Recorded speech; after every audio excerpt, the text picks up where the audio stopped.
have a chance where young people can come together and not just discuss the politique for what it is, but for the depth of the subject and discuss the real issues and the solutions to the real issues, so that at the end of the day, the real conversations don't disappear somewhere within the lines of our tribes, they don't disappear somewhere between the lines of our party leaders, they don't disappear somewhere between the lines of who pays us, they don't disappear somewhere there, so that can we just be able to have real, honest conversations, because most of us have grown up thinking, saying that it's good for us to move towards issue-based politics. Am I right?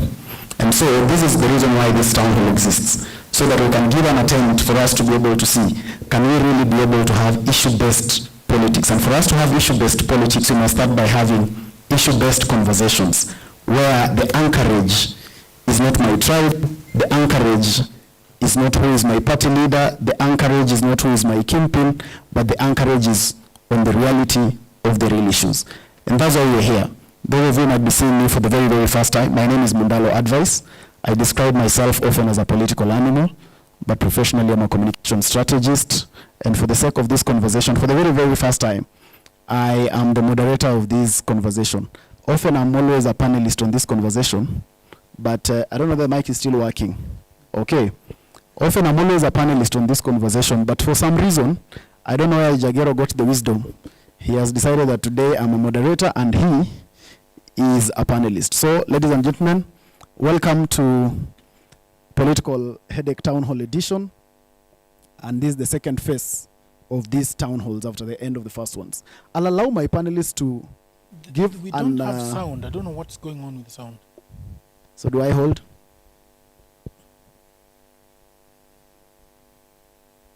Check, check, check, check, check. Mic check, mic check. It was just good the other day. The other time. I don't know what has gone wrong.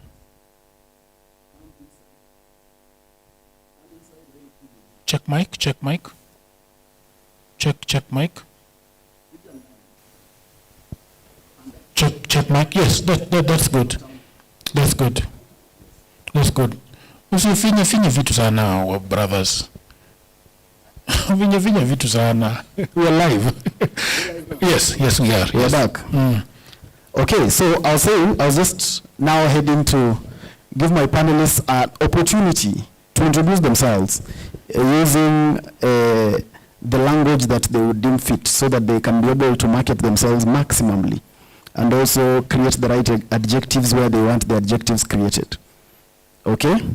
So maybe I'll start from my far, is this left or right? This is right. My far right, with the gentleman in expensive suit, expensive tie, expensive shoes, and a Kalonzo Musyoka haircut.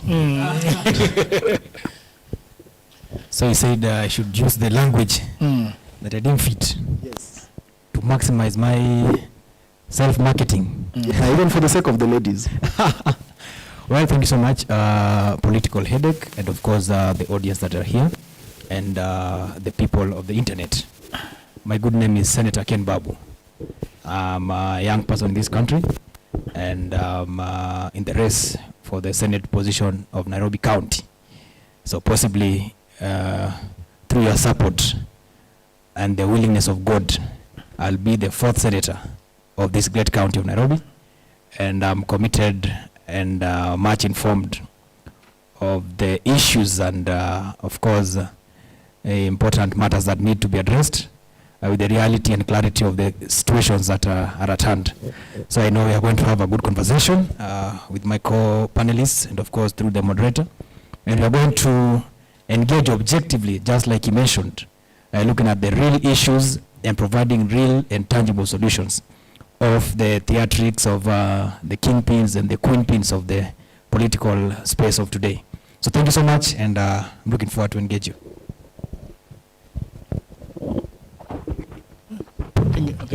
Yeah, we can go to, that is Ken Babu. Now we can go to the gentleman who is up next, of course, with an equally expensive suit and a slightly more expensive tie. Slightly.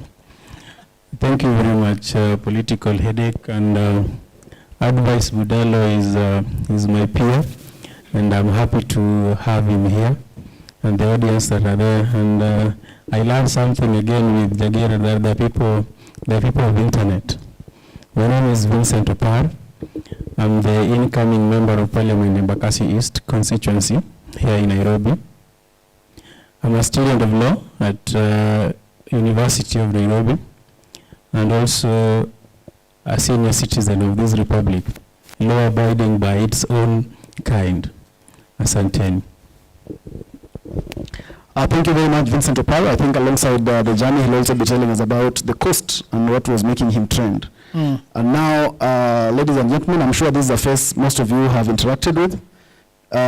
Ordinarily, he does not dress this expensively, but today, for the respect of you guys and I'm a villager. And the respect of the venue, he is looking very, very expensive. So, Odur Jagero, you can go ahead and introduce yourself. My name is Odur. I run a company called Core Media that also is the host of Top Podcast Political Headache and Dialogues with Jagero. That is what I do majorly. So I make websites, I create content for other people, and I am somebody that is very interested in our politics. When I had the incoming senator talk, I was wondering to myself the kind of change that he's going to make. I've listened to Jalango a couple of times, but I haven't heard the kind of bills that he wants to bring to the Senate. Even Ken Babu has not told me what he wants to bring to the Senate. But I think that is the question that we are asking a lot of our politicians. We also have Embakasi East. And we are still here. Okay. I am wondering the kind of politics that we are going to have in 2027. And today I think we are talking about Ruto and Ruto's scorecard and what has he done for people. Conversation that we've had several times on the podcast about yesterday we were talking about the fact that Ruto has actually used 90 billion to run the current residence, which is basically the deputy president's residence and state house, while Uhuru actually used the same amount of money for his entire term, entire 2 terms of 10 years. So those are the I think the questions that we're asking about our politics. Where is it going? How can we improve our politics? Jagero, you have to introduce yourself. Yes. Yeah, you're not moderating today. Thank you. Yes. Thank you. Yeah. Have you been signaled by my okay. Yeah, so that is Odur Jagero. Remember, it's old habits die hard. He's used to being the moderator. The same way I had also forgotten and started listening to him because I'm not used to being the moderator. So those are the panelists, ladies and gentlemen, and that is the conversation we're going to have. We're going to have an honest conversation about what is your thought about President Ruto's scorecard. How well do you think he has done? What are the hits and what are the misses? Generally, what do you really think he has done well? And what do you really think he has done badly? Where do you think could be able to be improved? And what are your expectations? And maybe probably I would want to do this little teaser just before we start with my audience here. How many of you really voted for President William Ruto? If you are very willing with the being public information.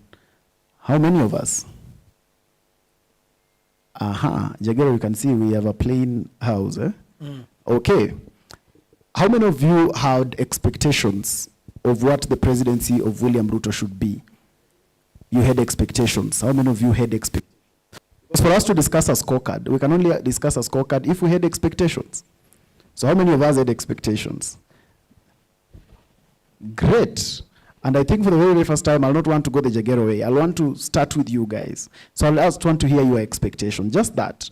I don't know whether someone has a mic somewhere for my audience. I can actually give them this Yes. one. Yeah, there is a mic there. Yes, there's the good lady behind there. I think let's start with the lady because there's no lady on the panel. Just in a nutshell, just tell us what was your expectation? My name is Lillian. We expected so much. Sorry, let me introduce myself. I'm in the tourism industry. So as tourists coming to Kenya, we expected the president to do so much, like maybe improve on the online bookings for the parks, transports, in that sector. Yeah. Okay, so your expectation was heavily around the aspect of tourism, Yes. essentially around the digital economy around tourism, Yes. if I'm getting you right. Yeah. Great, I'll come back to know whether it has met your expectation. But let me get someone else now also. Give the next person the microphone. You can actually have 2 mics. Yeah. Yeah, we can hear your expectation. Okay, can I go? Yeah, go. Okay. Actually, from your first question, Yeah. I did not vote for President Ruto. But what I expected is that given the criticism on the side I was supporting, that this country will go into the hands of dogs, he would work very hard to ensure that doesn't happen. And while he was working, he came up with strategies, and the strategies of how the government can get money from its own people. Okay. Thank you. How the government can get money from citizens. That's what President Ruto started. So we saw housing levy. What was your expectation? Yes, so that is now from there. Now I expected him to be coming up with proper mechanisms to ensure that these monies collected from citizens are not looted. And that's what I'm still expecting to date. Good, so your expectation was around corruption? Yes. If I'm getting it right? Yes. Okay, good. Thank you very much. My name is Zoma Sete, incoming Senator, Trans Nzoia County. I come from an agricultural zone, Trans Nzoia being the breadbasket of Kenya. So as a young aspiring leader, one of my expectations coming from an agricultural zone is that I expected the head of state to help us as a county at least have 2 aggregated parks. As it is right now, we export our raw materials outside Trans Nzoia. We need to have them processed in our county so that we can create jobs through processing of those raw materials for our young people, and also value addition so that we can grow as a county in terms of OSR collection, as well as provide jobs for our youth. So that is one of my biggest expectations from the head of state. Thank you very much. Thank you very much. That is a very well articulated expectation. Yes, then we finish, then you give Meshach. Thank you so much. My name is Peter Edwin from the Wiper Party. And personally, I did not vote for William Ruto. I voted for Raila. But I remember, however much I was disappointed, nilijipiga moyo konde, nikajiambia, at least Ruto has won. Then my expectation, so then I was expecting that now that Ruto has won, I'm expecting that the economic environment of our country is going to be favorable and our living standards will be raised. That because that was the perception that he created throughout the whole campaign period. But 2 years down the line, I don't think my expectations had been met. Yes. Good. So your expectation was essentially around cost of living, the cost of living. Yeah, sure. Go ahead. Thank you. My name is Elvis Omboke. My expectations was based around the literacy, tech industry. I expected to see an education system that works in favor of the less fortunate in the society. But at the moment, the comrades in the room, you can attest to that. The people even in the higher and the low and the mid level of education, they can attest to that. It's messed up. So my education was my ambition and my expectation to this government was based around the literacy. Literacy, basically education. Yeah. Thank you. Thank you. My name is Meshach Odede. I'm also in politics. Mundalo, I want to say a little different thing about my expectation. I didn't vote William Ruto. I campaigned for Baba. I voted Baba. And then when Ruto was sworn in, I expected nothing. We are together. I expected worse. We are together. I'm together with you. So, economic-wise, because I have been following the politics of this country for quite some time. I'm above 40 in age. So, where you have been for more than 40 years, you are an authority If it is a profession, you are an authority. So in Kenyan politics, I would consider myself an authority because I've lived in Kenya for more than 40 years. And better part of those years, I've been following the politics of this country. Economic-wise, given the debts that we had borrowed in the past regime, and the way we knew him and his team, I did not expect us to be here today. I expected Kenya to have been given as a collateral somewhere by now, because the expectation was we were defaulting and we were going to where the other countries that I may not mention on this podcast are right now. Number two, I expected, I don't want to talk about the field where I am professionally. Let me talk about the politics as it is. Politically, I come from the Luo nation. I expected Luos to be on the street and never to be embraced in this government. So I do not want, I want to leave it to you to see if my expectations have been met or not. Thank you. Thank you very much, Meshach. I think that is quite a good scan through your expectations. And I'm sure my panelists, you guys have been able to hear what the expectations of the gentlemen here are. And it looks like we have an audience today. Jagera, I don't know what was your model of recruitment, but most of them look like they were brought from the Azimio headquarters, because they, almost all of them voted for Raila Odinga. Of course, many of us, including including myself. Maybe not. You see, when the entire country is tired of something, yes, you can never sugarcoat it. No, because I don't think, at least I've seen in the audience, they had expectations, but for me, I didn't even have a single expectation of President Ruto. Now that's why I'm coming to you. That's why I'm coming to you. And I wouldn't agree that it's an entire country, because remember, President Ruto defeated us. Myself, Babu, we were in the Azimio presidential campaign, and we were defeated. Sometimes it's good, because we say that political headache want to discuss facts, right? Not emotions. So I want to come to you, Babu. And first of all, I would want to understand, as a young person, especially tracing your background, you were in the Azimio presidential campaign together with myself. We traversed this country trying to convince the people that Raila Odinga would actually do a much better job picking the country from where it was. So first of all, I want to give you two questions. How did you feel on the day that President Ruto was sworn in as a person? And then two, what then became of your expectation after he was sworn in? Those two questions. Thank you, Munalo. I agree, and it's on record that we really traverse this country, trying to galvanize the vote, not only for the young vote from the young people, but entirely the entire nation, to rally behind Raila Odinga and actually make him the 5th president. Unfortunately, things didn't go our way, and I remember when the results were released, I was amongst the young people who were somehow traumatized, and I took like 4 months before coming to Nairobi. Jagger, I know you're not aware of that. I had to run back to the village to hide, because I could not face these young people whom I was telling, Bwana, mimi nitakuwa waziri. Mundalo, my brother, was supposed to be a PS. Maybe today he could not be here. But anyway, I felt very bad about it, because we had invested in that, and we knew that based on the things that Mzee was selling, we were convinced that majority of young people would get something out of it.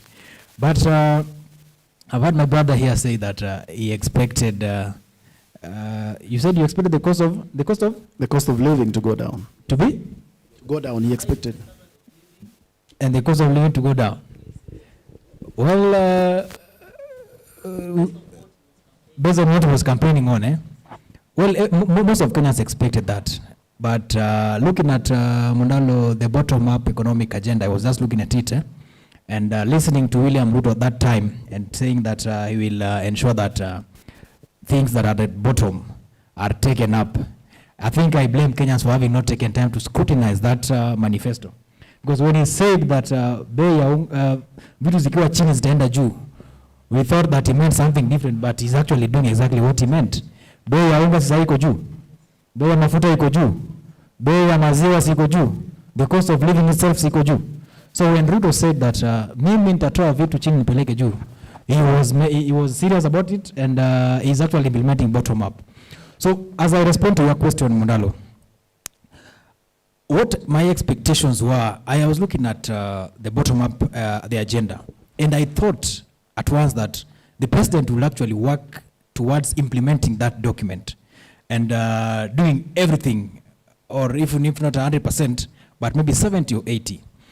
Unfortunately, he talked about fight against corruption. But today, I would confidently say that we've experienced high standards of corruption in this government more than we've experienced in any other government within the first term. And we've lost a lot of money that we did not lose during the first tenure of Uhuru Kenyatta. That. And Babu, could you be able to quantify that? Because remember, we said it's political headache, and yes, we yes. delve deep into the fundamentals of the realities. So we've said we've been able to lose more money as a country today to corruption more than we lost during President Uhuru's time. What is the quantification around that? Well, I won't mention the exact figures, but you know, it's good. I have the latitude of not explaining much because you were in President Uhuru's tenure at the center. And you can justify that what we've lost right now cannot be quoted by I really can't justify because yes, you are right that I served in that tenure at that time where we had the KEMSA scandal, we had the COVID billionaires. In fact, the scandals were able to be pinpointed and they had names. We can actually be able to speak about them. Now, when I compare it with today, so far, I haven't seen a scandal that has a name, a scandal that can be able to say we have actually lost this money through corruption. That's why I'm asking that. Why can't we be able to provide the context of it? You know, Mundalo, the difference between what happened initially and what's happening right now is the fact that the person at the helm of leadership today was actually number 2 in that other government. And he learned and understood how to maneuver and camouflage all these issues. That way we cannot, as of now, up to now, we cannot exactly pinpoint a scandal. But we can highlight the billions of money that. So we can't pinpoint the scandal, but we can be able to say it's more. Wait on. We can confidently say that in Social Health Authority, we lost up to around 104 billion just at the inception point, which cannot be, has not been explained to Kenyans exactly what that money was meant for and what it did. Recently, we were looking at 50 billion scandal in the same sector of health. But the concern is, the question would be, the president was the deputy president when we were having KEMSA and the COVID billionaires, and today is the president. So this guy over time has metamorphosized and mastered the art of kucheza chini. Sio kama umepata? Sasa anacheza chini lakini scandals ni zile zile, jina imebadilika. Ama hizi scandals zinakuja bila jina. Lakini the loss we're experiencing till now is too much. Secondly, as you finish, so that yes, as I finish, I just wanted to highlight 2 issues. Yeah. We had 100% transition to university in the previous regime. Mundalo, you'll agree with me, and this audience will agree with me now that a majority are students, that as we sit here today, it is not guaranteed that in a family of 4, a parent can take even 3 students to university. And that is courtesy of the introduction of new funding model, which has pinned the parents and the institutions to the corner, where universities have been so expensive to an extent that a parent with 3 students, 3 kids in a family, must decide whether they will eat or they'll go to school. In short, we're going back to the eras of our grandfathers. Thank you very much, Babu. And I like the aspect of the university funding model. Maybe just in 1 minute before I move to Opal, could you explain to us what the university funding model actually is, how it is today, how it's being implemented today, vis-a-vis how it was then? The biggest issue that we are grappling with, Mundalo, is the banding, if you get me right. The banding, you realize that, and in fact, the biggest concern that the students have been raising is you find that there's band 1, band 2, and all those bandings, but you realize that a student who is entirely should belong into a certain band or band 3 finds themselves in band 1, where the parents are not able to actually level up with that. But then, how possible is it that initially a course like medicine would cost us around 150,000 a year, but today you have to spend up to around 200 to 300,000 for a semester for our students to actually sit in class and do the exams. Those are the discrepancies that the parents are struggling with to understand and also to fit in. Yeah. Okay. Thank you very much, Ken, for that amazing insight. Let's go to the incoming of Embakasi East. So, Opar, I would want to understand, first of all, what you've listened to these ladies and gentlemen, listened to what their expectations were. What were yours? What were your expectations at the time as President Ruto came into office? And so far, what do you think about your own expectations? Do you think you are right? Do you think you are wrong? Do you think there is whatever? So, over to you, Opar. I think I'm joining my brother over there among the people who had zero expectation from... You're joining Meshach? Yes. Okay. I had zero expectation from President Ruto, because after losing election, when Raila lost, thank God I was in Kisumu. I used to stay in Kisumu. So I didn't have the hard time of coping in the city. And I was just ready, because if I will help Babu with corruption, Ruto is just a wise president after being the deputy president. You are expecting a specific scandal in a ministry, and then he has distributed this kind of stealing across the ministries that will not pinpoint one, but will not show us anything going on. But he has mentioned something. Like? He mentioned something about 104 billion, right? Yeah, that's, and you see, if you look at that one, they will tell you that they were making a system for you to use, yeah? So is it a scandal? Yes, that is losing our funds. And what he's doing, he's just coloring it. He's trying to make a bus, then give it beautiful colors. Yeah? That you see, this bus we're going to use here, it has red, green for agriculture, and white for peace in Kenya. And this is including all Kenyans, because this is the system you're using. But in reality, in the health sector, they're really stealing. And you cannot... Can you be able to pinpoint? And we've been pointing them every day in this podcast with Jagero. With not even Jagero alone, yes. Even the mainstream media. You hear Aden Duale cannot even account the reason why some hospitals are being paid. Some hospitals are being billion. Yeah, some hospitals are being paid money that you can't even account for the name of that hospital. So I think for me, it is expected. I didn't vote Ruto. I don't think I'll ever vote for him. Even if he was to come, if the president was supposed to come 3 or 4 times, he will win election or lose election without my vote. Yes. Thank you very much, Opal. I think now we are at the man of the internet, Odor Jagero. Odor Jagero, I've had several conversations with you on so many issues. First of all, I want to understand your expectation as well, and whether your expectation has been met.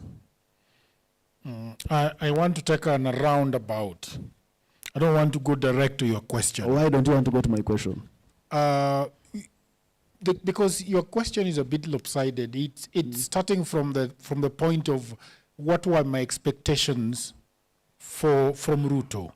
Yes. That is the question. From the new government, actually. From the new government. Yeah. I think the expectation from the new government were actually the things they said they will do. Because when we had the Right Honorable Prime Minister, the former Prime Minister, going around and campaigning and telling us about the things that they're going to do for the country, Ruto was also doing the same. Just the other day, yesterday, I was listening to him talking. I think they were doing their manifesto at Kasarani. And Ruto put together a lot of things that he wanted to do for the country. Some he's trying to do. He talked about the hustler movement, the uplifting the hustler nation. And after getting into presidency, he started the Hustler Fund. okay? And then kidogo kidogo, Hustler Fund ikazimazima, and then he started another fund, where now the other one was, I think, from a basic of 300 shillings, 500 shillings to 1,000 bob, and then he started giving people a little bit more. So a little bit more that he was giving is the 22,000 that he was giving to the young people. Yeah, but he negotiated it. I think he negotiated. So it's a product of the government. Yeah. So he negotiated. So Mr. Par, he's doing that, and a few other things. He's now building Rironi Mau Sabit Road. He talked about infrastructure. He's building the stadium. He talked about that. He's doing Bomas of Kenya, where we have always fought every other electioneering period. He's building that. A lot of things are happening. The only issue, Mr. Mundalo, that a lot of people are having with the government is that irrespective of all those things that the government is doing, there are a lot of questions around them. So we are talking about the responsibility of a government when they actually build a stadium, borrow 45 billion Kenya shillings to build a stadium, and this same stadium will be costing upwards of 100 billion. At the when all is said and done. The other, we can also talk about the stadia. The question is, okay, it's good to have a stadium along Gong Road, which is looking beautiful. As a Chelsea fan, by the way, Chelsea is doing really badly at the Premier League right now. As a Chelsea fan, every time before we start you see a drone shot of the stadium. Guys who are watching soccer would see. You see a drone shot of the stadium, whether Manchester, whether Etihad, whether Old Trafford. You see a very beautiful one. My base is actually Tottenham. Tottenham is also going down, unfortunately. So when I saw that, it's beautiful. But the question that you are asking is, if you are going to spend 100 billion on a stadium, the question you are asking is, what are you going to get from it? And when you go out of the country, you realize that actually governments don't build stadiums. Stadiums are built by soccer clubs. So if you are building a stadium for 45 billion, you have no club, you have no academy. What are you going to do with a 45 billion stadium? So those are the questions that people are asking. Okay, you are building Rironi Mau Summit Road, a beautiful idea. As somebody who has always gone to Nyanza in Ambo, Kenya, you know, you really, really want a good road. Even when you are driving, it's very difficult to drive to Kisumu because the road is narrow. But the question is, where are they getting the money to build the road? Okay, our road, they sold KPC or KPLC for 104 billion, you know. And those are the questions that a lot of people, I think your government has a problem with explanation. Whose government? Your government. Has a problem with explanation. You need to explain to us how these things are gonna happen and what is really going. Because, for example, Mr. Mundalo, it's very, even Odhiambo or Tieno, who, huh? The guy I think I should allow Jagero moderate this because now he's calling it my government and I'm an MC. But I can actually actually ask you a question. I can turn to an MC and ask you a question. Okay, before I go, let me do this. Okay. Let me take one more round from Ben. All right, that is fine. Then I exchange roles with Jagero, okay? So that he can be able to, the person he's used to be, instead of bullying me here with his role. So there's a gentleman there who wants to make a contribution. Because I want us to also ensure that, most of the people on this panel, they have a lot of opportunity to speak. So I hope you guys don't mind that we also provide this gentleman a lot of opportunity to speak. So, yeah, go ahead. So my name is Kelvin from Bunge la Mwananchi. You're asking Jagero who you voted for and the expectations. It's obvious that Jagero voted the other side. So Jagero is talking about two things. He's talking about Hustler Fund kuzimia. Now, Hustler Fund, the way you put it, haikuzimia. It is not like Fuliza, whereby the president alisema, hii pesa ukiwa na deni, pesa ikiingia direct from M-Pesa inakatwa. So people took that Hustler Fund. Watu walichukua 500, 1,000 na ikakuwa na deni mingi. Until repaying it was a problem. So the only option was than to again put the government money again to repay it, and it is the government money that is the one Kenyans are borrowing, then it had to go the way it went. But it's not that Ilizimia the way you've said. When you talk about Talanta, Talanta is a very fantastic stadium that is within Africa, because it can be compared to stadiums in Morocco that hosted AFCON, and the ones that we have in Tanzania that are going to co-host AFCON. You see, the problem with Kenyans is one. When you do something, they question. When you don't, they question a lot, more than the one that has been done. You see, the issue of Talanta, we have sports fund. When we have a sports fund has not, the money in sports fund has not been used for the several years that has been there. And now, during this administration, it is the sports fund money that has been used to build Talanta Stadium. And I don't know where you guys are getting the information that we are paying over 150 billion. I don't know where you guys are getting the information. If you're getting the information from Ndindi Nyoro, then I'm so sorry.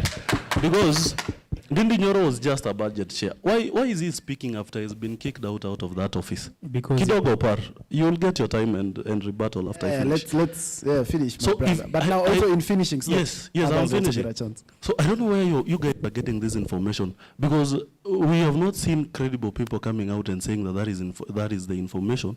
So please kindly get back and do some things. Coming back to Ken Babu. Guys, I want to tell you that if you never voted for William Ruto, then I think 2027 is the opportunity for you to do so. Because that is the only time. Because if you had no expectation and things are moving, he's talking of Talanta Stadium, irrespective of the question that is quoting them on Talanta Stadium, which are incredible. That is a stadium that you're having that is going to, to usher in the current administration in the second term. In Talanta Stadium. Thank you. We have others. When you talk about corruption, Thank you. let me finish the advice. Okay. Just some few seconds. Yeah. When you talk about corruption, we had a lot of corruption scandals. When you say that he was the deputy, you cannot take control when you are deputy. You can only take control when you are the boss. And now that is what he's doing. That is why now we don't have any major scandal. We had the Aror Kimwarer scandal, 9 billion. We had the Eurobond scandal, over 200 billion. We had the NYS scandal over 78 billion, and KEMSA, and so on and so forth. In this administration, I beg you, if you've heard of it, then kindly you can give us that information, because we are wondering where you're getting such kinds of information. Thank you. So this is the right time to support this guy, because things are everywhere. It is just because of time. Thank you. Thank you very much. Thank you very much. Remember, we are sticking our conversation around the scorecard. And I like his contribution because it is also based on some facts, right? So there was someone else who had a contribute. Yeah, and so because the hands are many, let's try make it fast so that all of us have a chance to contribute, okay? Yeah, and remember, we only attack the issues, not the people. Okay, Okay. my name is Duke Mbusio. I've been on this side of opposition for some time, but let me surprise my good friends who have seen me along that side, because I changed. You see, this government is... You joined the government. No, he has just said I'm he changed. talking to the issues, not the government. You Yeah. know? This is a government that came to office and it focused more on the dignity of the people. If you look at the Hustler Fund they were giving, it was about business. For people to start business and change their own business. I know the capital might have been so little, but they thought of it again, and they thought of how now we can have the young people do business better. And they started giving them 22,000 as Nyota Fund. They are doing training all over. You know, this country has turned into a construction site, courtesy of the president. People can live a dignified life.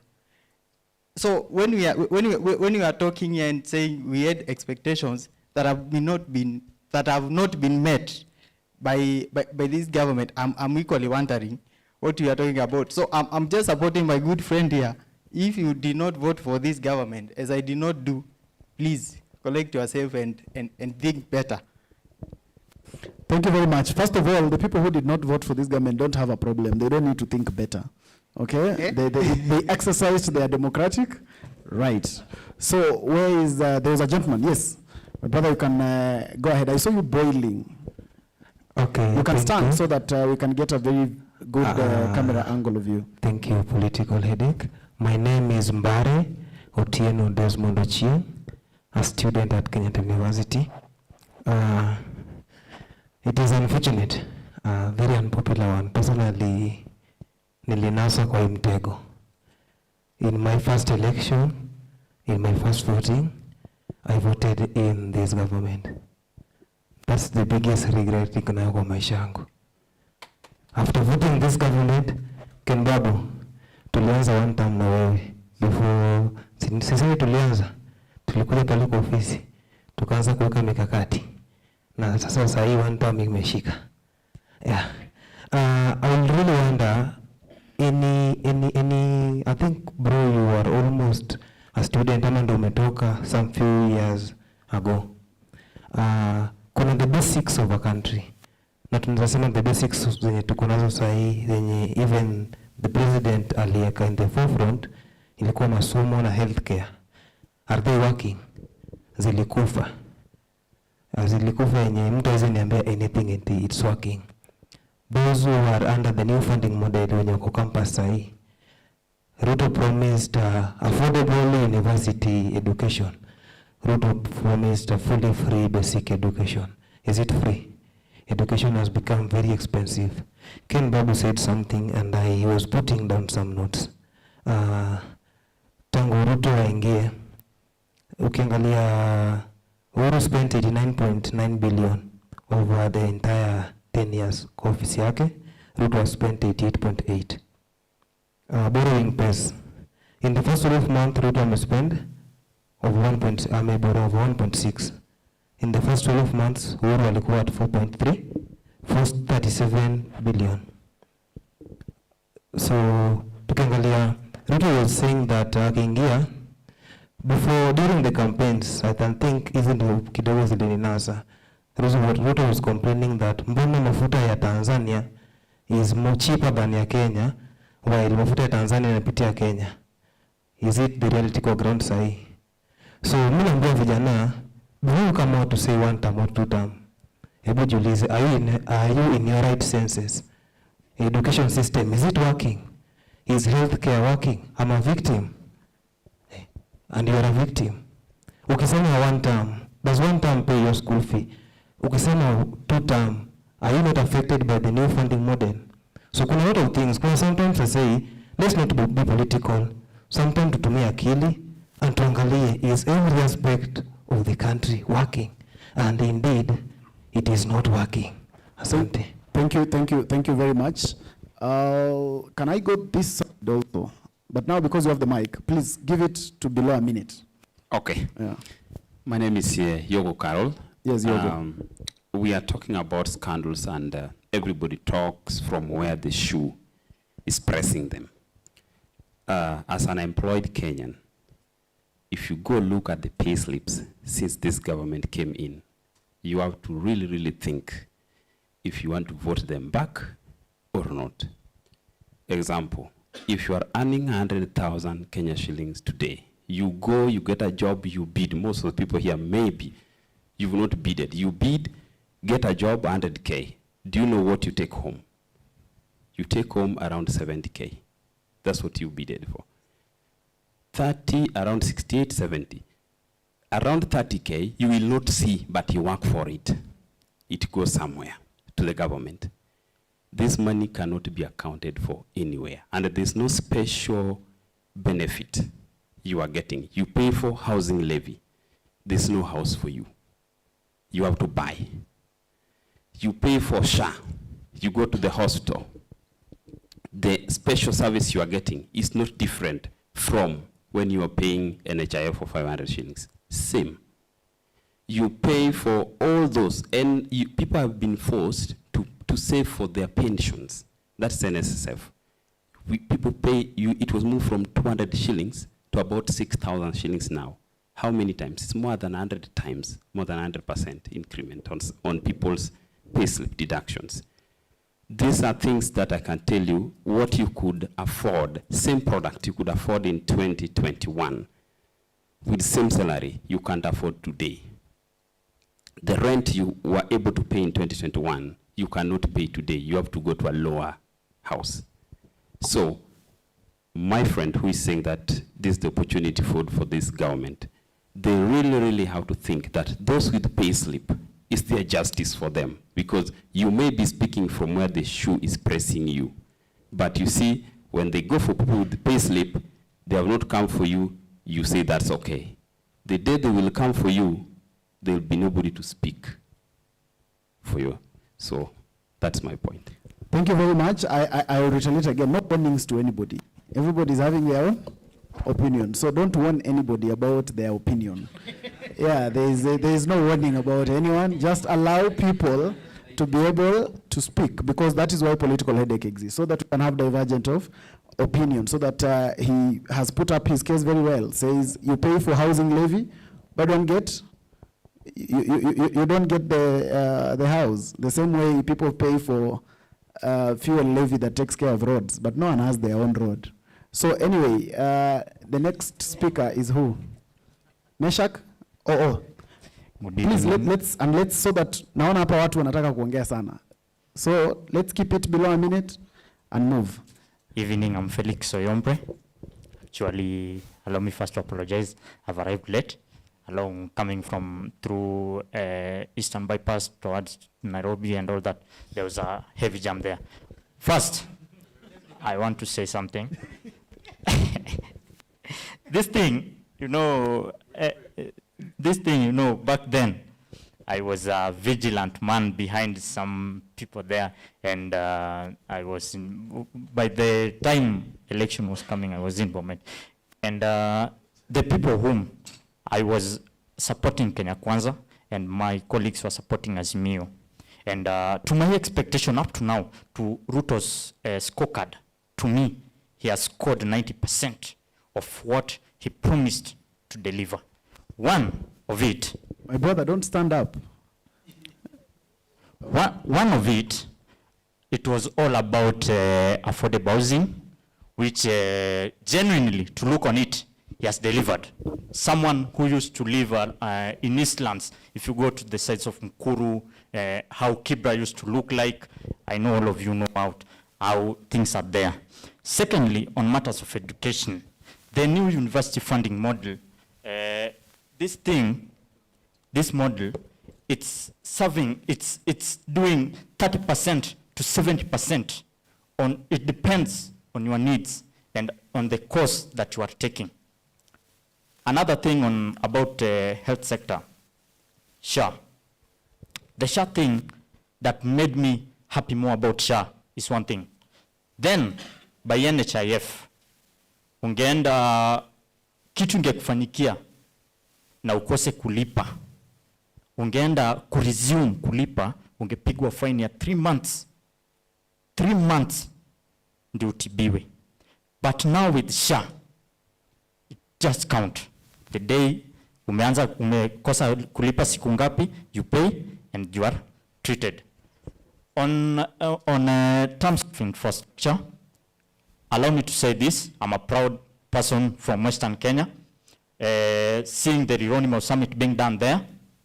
Another thing I heard about Talanta Hela Stadium, which is coming, Raila Amolo Odinga Stadium. It's something wonderful. And I wonder someone questioning that this stadium, how will it help us? In your mind, we have Harambee Stars here. We have clubs like Gor Mahia. Most of these clubs, by the way, they do hire these stadiums and they pay. If you have that stadium there, they go there and hire it. They pay. The money comes back. If you go back to something like Standard Gauge Railway, allow me to finish just a little bit. Yeah, as you finish. On Standard Gauge Railway, I heard someone saying, and all that. There's a censure by Safina Party leader, Njimu Wanjigi, and I saw him speaking of something like 55 billion to 500 billion.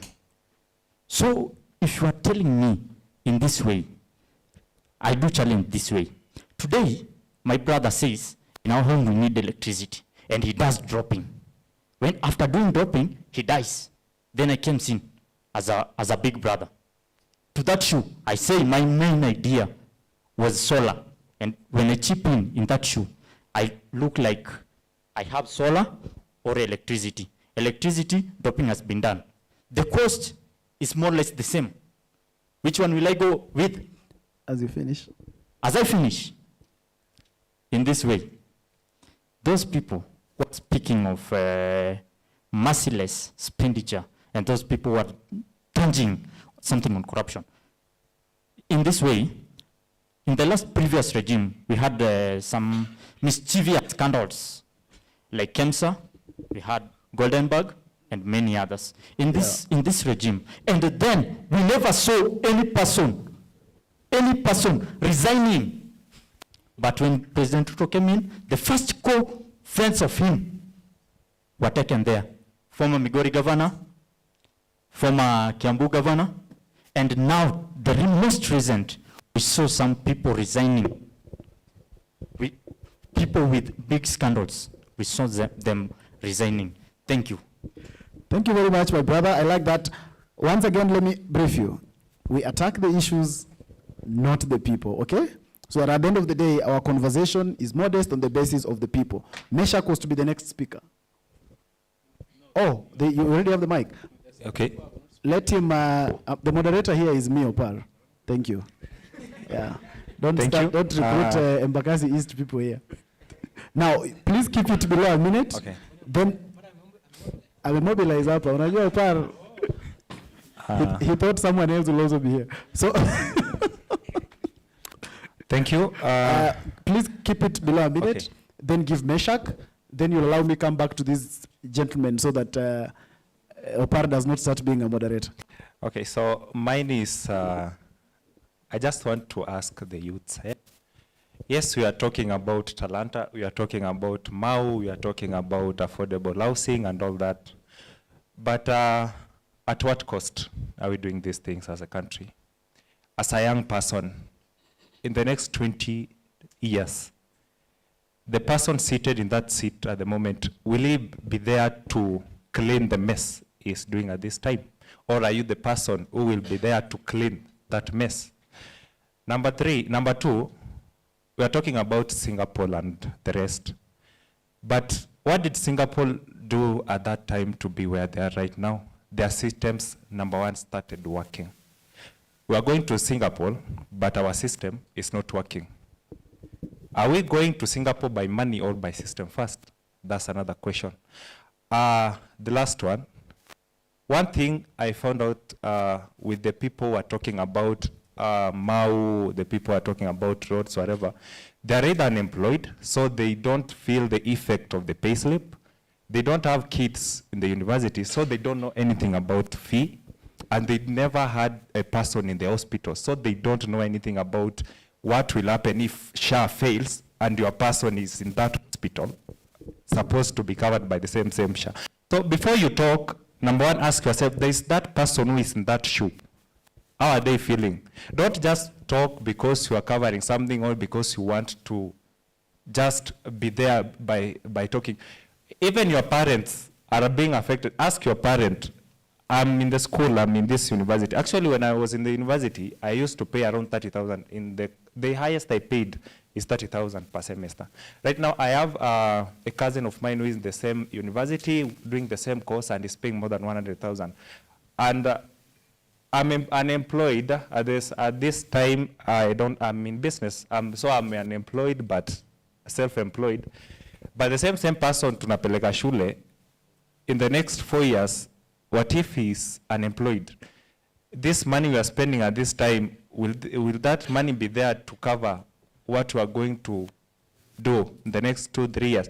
So as a young person, gauge in the next 10-20 years, what you are covering right now, that person will be there to clean up the mess they are doing at this time. Or you are the person who will be there, utakatwa mshahara yako the same amount of money na utasikia uchungu, you will go to that hospital na SHA ita work. I think you people are saying SHA is working, you need to be in that hospital. After that hospital, ndio utarudi utuambie if it's working or not. Thank you. Thank you very much, my brother. I think, have you been to hospital and SHA didn't work? Just a question.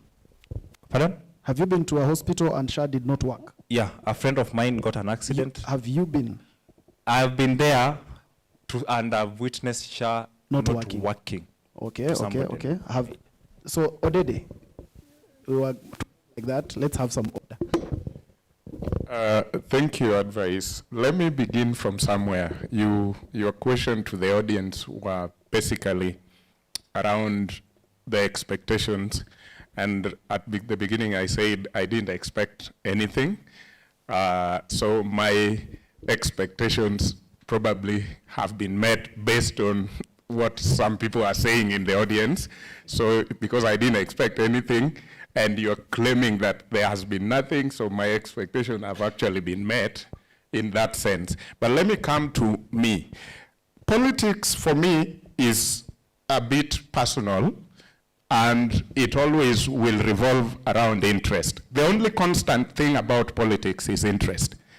And if there is any second thing in politics, it is betrayal. So did Ruto betray me, or did he meet my interest? Because those are the only parameters I as an individual can gauge William Ruto and his government of Kenya Kwanza. One, I come from Migori. Going back to the economic status of this country, I realize after 10 years of Uhuru, Kibaki left this country with a debt of 1.8 trillion. Uhuru picked it up for 10 years and left us, at the end of the year 2022, we were at 9.1 trillion. Within this 1.8 to 9.1, I didn't have tangible things to talk about in Migori where I come from. So Opar may come later and say what tangible things he had, because after that, then we come to William Ruto to now compare, have we progressed from where Uhuru left us? And I'm not talking about your county, I'm talking about my county where I come from. So whether your county was far ahead and Ruto has taken you back, you will tell us. I am telling you about Migori County where I come from and where Uhuru left us and what Ruto has done. So whether Ken Babu likes this or not, we will think about it later. When Uhuru did the almost 8 trillion debt, there was only one road that passed. This is Ahero Junction, Isbania Road. Ahero interchange, Isbania Road. That is the only infrastructure that I saw in passing through Migori going in the 10 years at the cost of those 8 trillion. When Ruto came, which I didn't vote and I didn't expect anything from, there are a number of projects that I can talk about, including roads, including markets that are going on. When I'm at home, my local market is called Ranen. There's a market, a new market, Jagero. You might not have been to Ranen, but one day you will, and I will take you to that market. This is a new market. And there are several roads that are going on. There is a stadium going on in Migori, among other things that I cannot all count. So when I look at the other government and the debts we incurred, I realize this government has incurred more debt the same way the other government did, but I have one or two things that I point when the other one had incurred the same debt and I had nothing to point out. So if you realize that politics is interest, then my interest is being taken care of in a certain way. Then let me come to finish. When we talk about the scandals, Ken brought it very well. We may be having scandals, but they are still hearsay up to today. The scandals that we had before, and the expectation was, according to me, to have more, because I didn't vote him. I didn't like him. I knew he was corrupt based on the campaigns and everything we said. So I didn't expect the scandals to be 1 year to another election, and I don't have tangible scandals and big ones, like Eurobond, for example. There was Eurobond 250 billion that came into this economy, and only 100 billion can be traced to certain projects, which also are not in Migori, Migochua, where I come from. And then the other 150 cannot be traced to any project. But none of you, even students, came out and said, who will pay for these monies? But today you are warning us left, right, and center. Who will pay for these monies? Coming to SHA, I know a niece of mine and the husband who closed the hospital in Busia. Both of them are doctors. During the NHIF, when they used their money to do all they needed to do, going to claim NHIF, you don't get your money. And then you run out of the money that you can use to run the hospital until you close the hospital, because NHIF was a cash cow for corrupt people in this country. You could just link up with Jagero to give you people to put in bed and do a lot of no surgery but paperwork on surgery, and then go get the money. So the people who actually used the money in those hospitals closed their hospitals. So if you ask me this is why it is political headache. Should I watch that and tell you that was better than the SHA that at least I have two people who, one in Kenyatta, we were able to pay 300 when she had a bill of 600. So if I have that kind of information, should I go back and say, because many people are saying SHA is not working, so it is true SHA is not working, even if myself it worked for me. I cannot say that. I would say, for me it worked. For you, I am sorry it didn't work. So let's go to political headache and find out what is the problem. Thank you very much, Meshach. So I can see there is a lot of people with an interest to move. But then I just want to, first of all, finish that first segment of the conversation, then hand this over to Jagero, then we continue the conversation, right? So ladies and gentlemen, at least you can give a round of applause for yourselves for that first round of conversation. It was amazing, and we had amazing insight. Jagero, I want to take you back to what you do best. I want to go to Opar. You know, these are our leaders.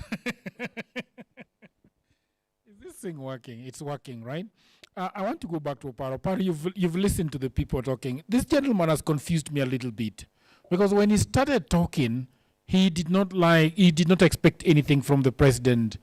But now he's come around, he's talking very, very well about SHA. So that is a headache, because he's saying some things are working or some are not working, Mr. Opar. I'm asking you. That is how the political animals who support Ruto behave. Okay. They want to first tell you that we are not supporting him. Okay. Now to get your idea, now to start coming up with, oh, you see, there is something happening. They are not confident enough to speak about what the government is doing. And you can see what the moderator was doing. He was giving him enough time, uninterrupted. Open mic, yeah. That because they know the agenda they are passing to us, yeah. Let me tell you, our problem in Africa is what he was describing actually in Migori. There is a team in Migori. Actually, there are 2 or 3 teams in Migori for football teams. Do you even hear them? Where do they play? And you see, he is preaching for us that we are having a stadium. If you don't empower that club down there, you see, Jagero, the only reason why I really feel that we need a generational change when it comes to leadership is because of the things the gentleman is describing. You want to build a stadium, and this stadium will be locked, and there's no club that is practicing on that club. Because if they have to go and practice there, they have to pay and hire that stadium. So it means the money that we are running down there to build that stadium, it will be our exchequer's money, but unutilized. You go to Ranen, and he's claiming we are building a market. What are you selling in this market? Are we giving farmers improved version of seedlings that they are planting, and we are getting a better version? We were exporting avocado here the other day, and we are being told that avocado cannot be exported anymore because of the quality. Why are we not improving the quality? Because if we need a market in Ranen to sell the local produce, we are not exporting it. We need a small factory down there that is harvesting what the farmers are producing and processing to export. That is how we will make money. But you see, Ruto has read our psychology. He has seen our African mindset that if I see a big market there's a market here in Ngong, yeah? What is the population in Ngong? A very big population, right? Okay. And I need you to go to Ngong and tell me, I've lived in Ngong for I think 6 or 1 year. There is a big market that was built in Ngong, and it is only operating in ground floor, and they're using the second floor is in storage, and what are they doing? We can practically drive after here and over the weekend. I go and show him how that market is looking like. So what you are saying is that Mundalo and Ruto's projects are white elephants. White elephant, and they are there, and you see they are there to paint for you a color that there is something big being done. Yeah, there is something big being done, and in that thing being done, there is hidden charges, yeah, that our money is being siphoned, yeah, for you not to see. Okay. And that is what happened. You see, when I was a student at Kenyatta University, I used to be mesmerized sometimes when you go to the Kenyatta University gate and you check on the other side, you see a really big administration block. And you walk there, you see a very big library. You could be saying, wow, this is the best university Africa has ever hosted. But you see what the VC was doing? Maintaining student politics with the advice Mundalo. They are controlling for you not to get, but they are borrowing from China. When it was... The university is borrowing from China? Yes. Over 1 billion was there in Kenyatta University. That was and how do they take the money back? The government has to pay. Oh, really, Mundalo? Yes, the government has to pay. So you see, these are practical things, and this is our problem in Africa. This is our problem in Africa. We want to see a big building, like you see the gentleman there. Yeah, I think he's just from school yesterday. Please remind us your name. What's your name? Yeah, Kelvin. Yeah, Kelvin has spoken so well, yeah, about the Talanta Stadium and how big it is for celebrations, yeah. But we're asking, how much was spent on this thing? Where it comes from, people do agriculture. If you go down there and will have empowered these guys to produce at the local level, it means we are starting from the bottom there and we have people to produce. When you now go as a scholar who is from school, you will invest in something that you improve the value of that vegetable. You can export it, you can sell it in a better market. But telling me of bringing me a market in Trans Nzoia and you can't harvest good maize, what are you going to do with that market? That is the mentality of Africa. Okay. I want to give you an opportunity to, in fact, Babu, I want you to sit next to your constituents. I want you to sit next to your constituents and allow this gentleman to come. Before we akuje. Unajua when Jagero, when Opar was submitting, okay, and he mentioned Mundalo as one of the beneficiaries of the 1 billion loan from China by Kenyatta University, I saw Mundalo smiling, and because I know I have a brief history of him in KU, I tend to believe that he got a share. Let me just say something about, just to rebuttal what my brother said about the projects, and I agree with my brother here. Kenya Kwanza regime has made us believe that something big from outside is something worth the celebration. That's why somebody mentioned here something to do with Talanta Hela, the stadium. It's fine, it's a stadium. But why do we have a stadium in Nairobi, where Mundalo comes from, that produces top talents in this country, do not have even a stadium? Even a training ground is not there. Why are we having fish processing factory in Thika? And Kisumu, where I come from, mahali hizo samaki zinatoka, hakuna kampuni ya samaki. So the question, what we are asking and what we are, our area of concern is, what is this that President William Ruto and his supporters, like my brother who just mwenye alikuwa saved juzi akanyangwa serikali, What is it that is in you guys with plastic projects that just look big from outside, but there's no actual impact to the ground? Oruba, I know of a club, I know of a school in Migori called Oruba. Is it Oruba? Oruba, eh? Oruba produces good talents in terms of soccer and all that. But if you look at this institution itself, Jagero, you'll be surprised. So, of what essence is a club, a stadium being constructed in Migori, while a school that has been there many years, producing talents that can be seen, do not have enough infrastructure? Get that? What we are asking is, we are not fighting Mundalo's government. What we are asking and what we are concerned about is, where is the impact? Where is the value of money? Why are we putting this money in this space? Finally, on the issue of my brothers, people have mentioned SHA, and this is not the third time I'm hearing Mundalo asking somebody, have you gone to hospital? The SHA is not working. It cannot be that, well, I agree with you.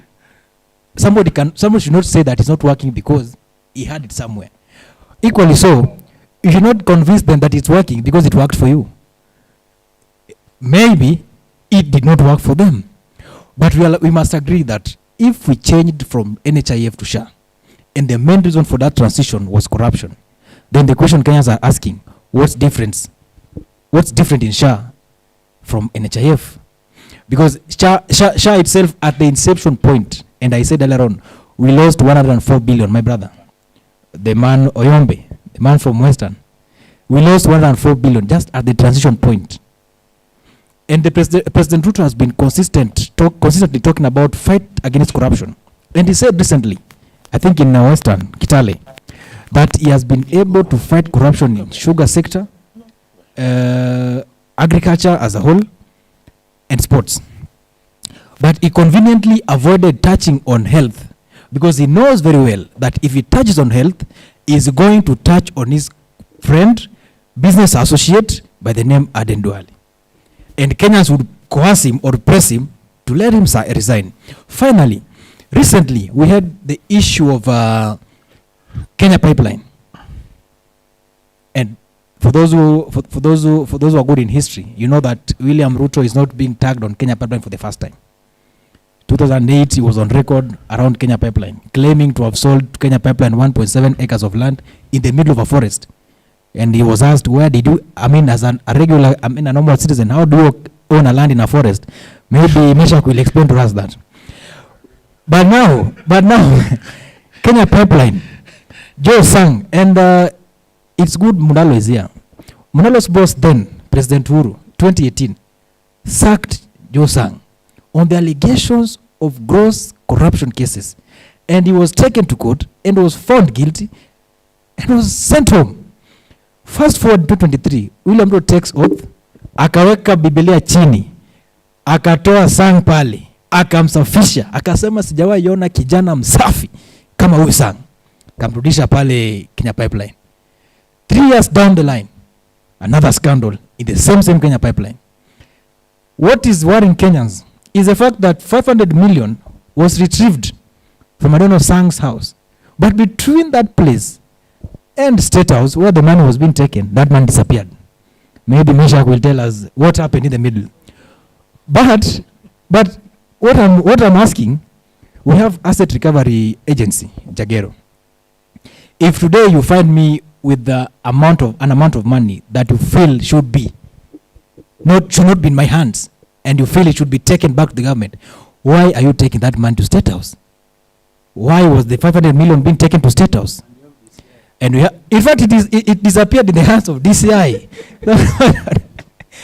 So, Jagero, when we talk about corruption and scandals that have happened, like I said, we might not be able to pin it down to specific scandal that is huge. But the truth of the matter is Kenya is losing a lot of money. Our problem is not financial capacity. Our issues is leakages, and these money are going into pockets of specific individuals. As I finish, there is what I keep saying, that when Ruto came to power, we were convinced that this country will be run in a democratic way and we'll have a democracy going forward. But as we are right now, we've been moved from democracy to what I call kleptocracy, which is a form of government where thieves are the ones on top, stealing any little coin that they meet around, they disappear with it. Right. And then, extensively, they introduced kakistocracy, which is a form of government where people or men and women who are less qualified are the one leading specific ministries. And I leave these guys with questions. I have nothing against teachers in this country. I am a child of a teacher. But what is Aden Duale, a teacher by profession, doing at the helm of Ministry of Health? Thank you. Thank you very much. I want to bring this gentleman. Yes, Akuje. But we had a lot of questions from the other side. We'll start with this gentleman. We'll start with this gentleman, and then we go to the gentleman over there, and to the beautiful lady over there. I think before the beautiful lady, we will go to this gentleman because I saw him raising his hand before. So from him, then we'll go to you. Go ahead, sir. Thank you, Political Headache. I'm Mr. Nyangena Geoffrey, aspiring MP, Kajiado North. To start where we started, can you put the mic closer to you? My expectation to the government. I had zero expectation to this government, and they have met all the merits in my head, since I had no expectation to them. So it's a tick to what they have done. To talk about Talanta, you said we shouldn't attack, but I guess we can enlighten, right? Imagine I give you an apple, I put it on the table. You come from the other side. When you look at it, it looks green, beautiful. You say, I'll grab it and eat it. But when you have it on your hand, you find out that it has a bite from the other side. Will you take it in? No. Will you bite? No. So that's what we are questioning the government. Who was bitten your apple? Huh? Yes, exactly. You have told me. Okay. You have painted the bigger picture to be good. Okay. You have told me, hey, you have a good stadium here. Now we are developing as a developing country. But now, at what cost? 45 billion Kenya shillings. Etihad yenye na host Premier League ilijengwa na 16 billion Kenya shillings. With a club, but not a government. Yeah. Yes. Huh? He can Google it. But proceed. But we can state it. So we can value it. Okay. If we value it today, let's say we value it today. Will it go to 45 billion when we value 16 billion Kenya shillings that it was built by the time it was built, and then we value it to the current? You can also add that they are also paid 40 pounds per hour. Exactly. Yes. You see, now somebody else talked about Hustler. It was to help wale watu wakulima wadogo, si ndio? Umepewa 500, umepewa 1000, alafu nimekufinya pale kwa taxes. You know, I can't sell you my paradigm where maybe in 1992 niliinvest 500 kwa kuku mbili, zikataga mayai, nikaanza kuuza nikaomoka. Unaona? We are in 2026. Let's not use paradigms that can't work. All right. You understand? Thank you very much. Thank you very much. I want to go to this. Bwana usichukue mic. Wacha tuone you did not raise your hand, but you are brave. Wacha huyu jamaa aongee, and then we go to the leader, and then we'll come back to you. That's fair enough. Ladies and gentlemen, good evening. Good evening. Yeah, my name is Nyakundi Samuel Ondari. I'm a lawyer, and I'm a student at a KSL as of right now. So maybe address what the young man said. I think Kelvin. He said that you raised the issue about Atlanta Stadium, but I also liked maybe to bring about our grand ambassadors in the form of athletes. You know, athletes complain each and every day that they don't have the track. Yeah, they don't have the tracks to train, and not so much on competition, but to train alone. But the government has not addressed that as of yet. So you cannot use an independent entity to make an informed decision, and you cannot base an informed decision on an independent lived experience. That is completely wrong. I hope that you understand that, okay? Right. So back to what I was trying to say. You see, Kenya, as of right now, you know, we are peddling the notion of a Singaporean dream. But I'd like to identify myself as a custodian of the Kenyan dream. By Kenyan dream, I mean that, you know, we look at the circumstances of the people, their needs, and a people-centric approach to the decisions that we make, all right? So yeah, if you look, for example, at the people who are selling, for example, in town, you know, as of right now, you know, they are goons, okay? You can't sell there up to around 12 a.m. or something of that sort, okay? You'll be attacked. So there is that aspect of children not being able to go to school because of, for example, the hiking fees. So I think that is what we should be discussing as of right now, because I think that looking at the topic at hand, we're looking at it at a literal sense. But you know, things that touch on the soul and the heart of a nation, we should look at it as of a visceral sense. By visceral sense, I mean that we should look at what are people feeling, okay? You go to the ground, you see... In finishing. Yeah, okay. And then you listen to actually what people actually saying. So, but I've listened to the discussions that we've had, but I think that most of us, if not all of us, have fallen into the trap of looking at this topic from a literal sense of view, and that is completely wrong. It's like, it's completely unsustainable. Lastly, to touch on the issue of institutional failures. If we're going to discuss about the institutional failures of this government, we might as well discuss it up to tomorrow. Let's talk for a fact, okay? Because look at the health sector, look at the education sector, look at the agricultural sector. Everything is a failure. You can't convince me otherwise. I mean, it's out there, okay? So let's be, in as much as we want, for example, to push a political narrative, let's be factual and let's say things as it is, okay? All right. Thank you very much. Let's go to the gentleman and then the lady over there. Hello. Yeah, naitwa mwanaharakati J. Habuba kutoka Migori County, Kuria Sub-County. Kwangu mimi siko one term ama two term. Niko pale kila mtu achukue ID na jisikiza akili yake ikifika mwaka kesho aone jambo la kufanya. Sababu ya kwanza, natoka jamii ambayo inasemekana kwamba ni ndogo sana katika taifa letu la Kenya, Wakuria. Natoka jamii ambayo nimeshuhudia kabila moja, limepiga Mkisii, limepiga Mjaruo pale Sondu, limepiga Masai, na limepiga Mkuria zaidi ya miaka 3 sasa. Nafikiri wengi mnajua issue yenye na happen pale Gwitembe between Angata Barakoi na Wakuria. Liwe shamba, let me be open as an activist, as a voice of the voiceless in the society. President amekuja, amefukuza watu pale kutumia GSU. Wananchi wametoka pale.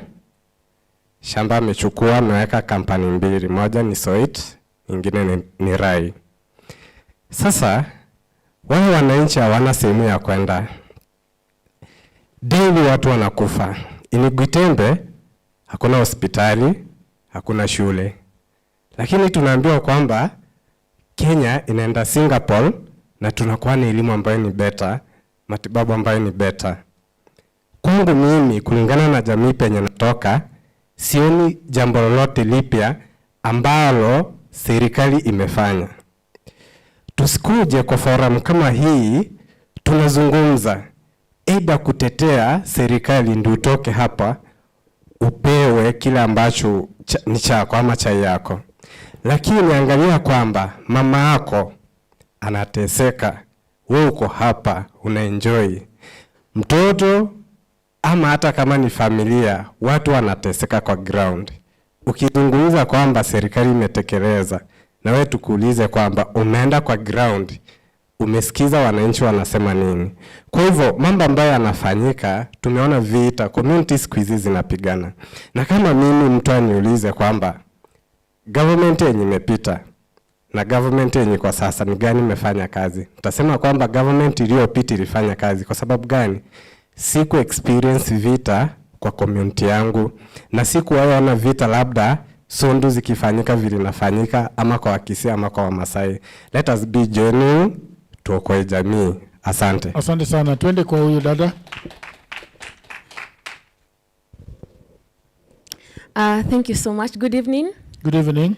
My name is Rejoice Motheu Mwambia. Jagero, I'm not the beautiful lady. I'm Motheu.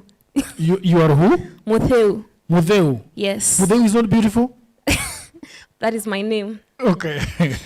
And I'm from Machakos County. So pokeni salamu kutoka kwa Machakos County. Asante sana, tumepokea. Nakuwa na jam sana Mombasa Road, ndio maana nimefika late kidogo. Now, Jagero, would you call us to another political headache to talk about solutions? I think that about we can this actually political headache, because we can actually also talk about solution. Exactly, me have one solution. Okay. But Mundala has walked away. I've heard him asking people, is Sha working? It's just this morning that I got a call from a citizen from Machakos County. They were stranded in Kenyatta Hospital with their mother, and Sha was not working. So the highest office in any democracy in Kenya is the citizens. And if the citizens are not satisfied, every other voice is invalid. Okay? And what I would say, one of the solutions that I would offer to the people seated here and to our listeners, because I know there are listeners away from here, is on leadership. You know, leadership is the core of everything. What you're lacking in this nation is simply leadership. The CEO that we elected to lead this country, to lead this institution called Kenya, is simply not delivering. And how long has it been? 4 years right now? And you are still speaking about the scorecard? We are not supposed to be speaking about the scorecard right now. Right now we are supposed to be speaking about the impact. And what is the impact? He's still promising. His promises are louder than the results. So we are simply done on the scorecard. For me as a Kenyan, representing other Kenyans, we are done. Enough is enough. We cannot, how many chances do we give him? You know? We don't need to give him any other chances. And for the people seated here, Jagero, I see most of us are young people. Actually, I think 100% here, save for those that are seated there. We are young people in this sitting. Oh, you're sorry. Okay, fine. I'm speaking about below 35. So, you know, I want to tell you why one of the solutions to the problems, to this political headache here that we're having right now, because it's too heavy, even on me, is simply good leadership, genuine leadership, authentic leadership. And right now, if you look now at our parliament, these people seated here, tutaongea a lot of things, tutapeana a solution. But do we have any representatives in the parliament right now, out of the 249 elected, that can represent our voices first hand? Sili ya kuambiwe ti kuinama, haimaanishi ti kuinama hivi. Kuinama iko na meaning. Do we have people who can feel us first hand? We do not have. And that is where our problem is. Because how can we have 75% of our population without representation in the houses of representation? So for me, I'm speaking directly to you, the audience, who are actually the youths here. The time is coming next year in 2027. If you go to the ballot and do not put at least even 30% of our population, our demography, into the houses of representation, we will have failed ourselves. So one of the solutions that we can run away with, my dear audiences and the host, is by simply voting in a leadership that can represent our voices firsthand. Because if 75% of the population is not represented, then it clearly shows and indicates where our problems start. So guys, mkona kura kila mtu, 2027, let us vote at least representatives from the 75% of the population, which are the young people. Thank you. All and right. I'm vying for Women Rep Machakos County. Very good, very Thank good, you. very good. Good luck. Jagero, I think we will go and campaign for her wherever she's doing in Machakos. Okay. Invite us. We will give you our numbers. Yes, we are coming for a town hall in Machakos. Yes. Will you host us? Absolutely. Karibuni. Let me tell you, karibuni sana Machakos County. Karibuni sana Machakos County. And one thing you'll enjoy in Machakos County is peace. We are very peaceful. We do not have goons at all. So you do not need budget, you do not need to budget on security. You'll be very safe. Thank you. Asante sana. I want to go to this gentleman. This gentleman has, my brother, when I come from the stage, I'm going directly to you. I want to speak, I said, Mr. Parr, that this gentleman really confused me. When he started talking, he said that he did not have any expectation on Ruto. But then he started saying a few things that left me wondering, okay, so what is the deal here? They have really thrown a lot of bombs at the government. Apologies. And I am... Chief of Staff, I am going to ask him a few questions, but what is going on there? You confused me a little bit. Thank you, Jagero. I didn't confuse you. Probably you expected me to say some things I didn't say. Okay. But not really confusing you. What I'm saying is simple. Politics, I will repeat, politics is about interest and more or less personal interest. And if there is second thing, it can only be betrayal. Because either the leader you were expecting to give you 1, 2, 3 has given or has betrayed you by not doing that. So if I didn't expect much from William, whatever is happening is either speaking to my interest and the interest of the people where I come from, or they are speaking against. And I can only help compare that with the other regimes, because I have been in Kenya for 40 years, and Kenya has been independent for 60 years. So I can only sit every other time and ask, if I see the Ahero interchange going to Hispania, and it is being done during Uhuru Kenyatta, and the road is good, it is helping my people, it is helping me whenever I am on that road. The question would be, what if this was done during Mzee Kenyatta, Moi, or Kibaki? Maybe as the people of Migori, we would have been 10 steps ahead. So this is the same parameter I must use today to judge the regime that is currently working. If there was none of this thing in those other regimes, what do you think should be the best justification why those other regimes didn't do it to us? Were we not paying taxes like the other people were paying? The question I want to So ask if this regime has done it, why do you want to box me somewhere to sing one term because you think he didn't do that in your area? I must say he does it in my area, so I'm singing about I don't think somebody is personal. boxing you into one term. Yes. There is a question. You said that you did not expect anything. Yes. The question I'm asking you, why were you not expecting anything? Was it because of the person of William Ruto that there is kuna vile ako? Why were your expectations low? Yeah, let me come to that. William Ruto, who is the president now, was number 2 in the regime that passed. Okay. And they campaigned with Uhuru Kenyatta. That is the regime that failed and had scandal in Galana Kulalu. That is the same regime that failed and had scandal in the SGR. That is the regime that had mega scandal in the Eurobond. So when he was campaigning, I was on the side of Baba, who I know was in the government with Kibaki when the northern, southern, and eastern bypasses were designed and built in this country. I was with Baba, who was with Kibaki when Thika Road was done in this country. So I had my reasons that this one will give us the Singapore we want. That one will not give us the Singapore we need. So I didn't expect anything when he was the one who was sworn in. Okay. So if we are here today, and at some point he goes to Northeastern, and he mentions about some roads, and the young people like the ones here and the ones watching does that on TikTok, and today that road is somewhere halfway.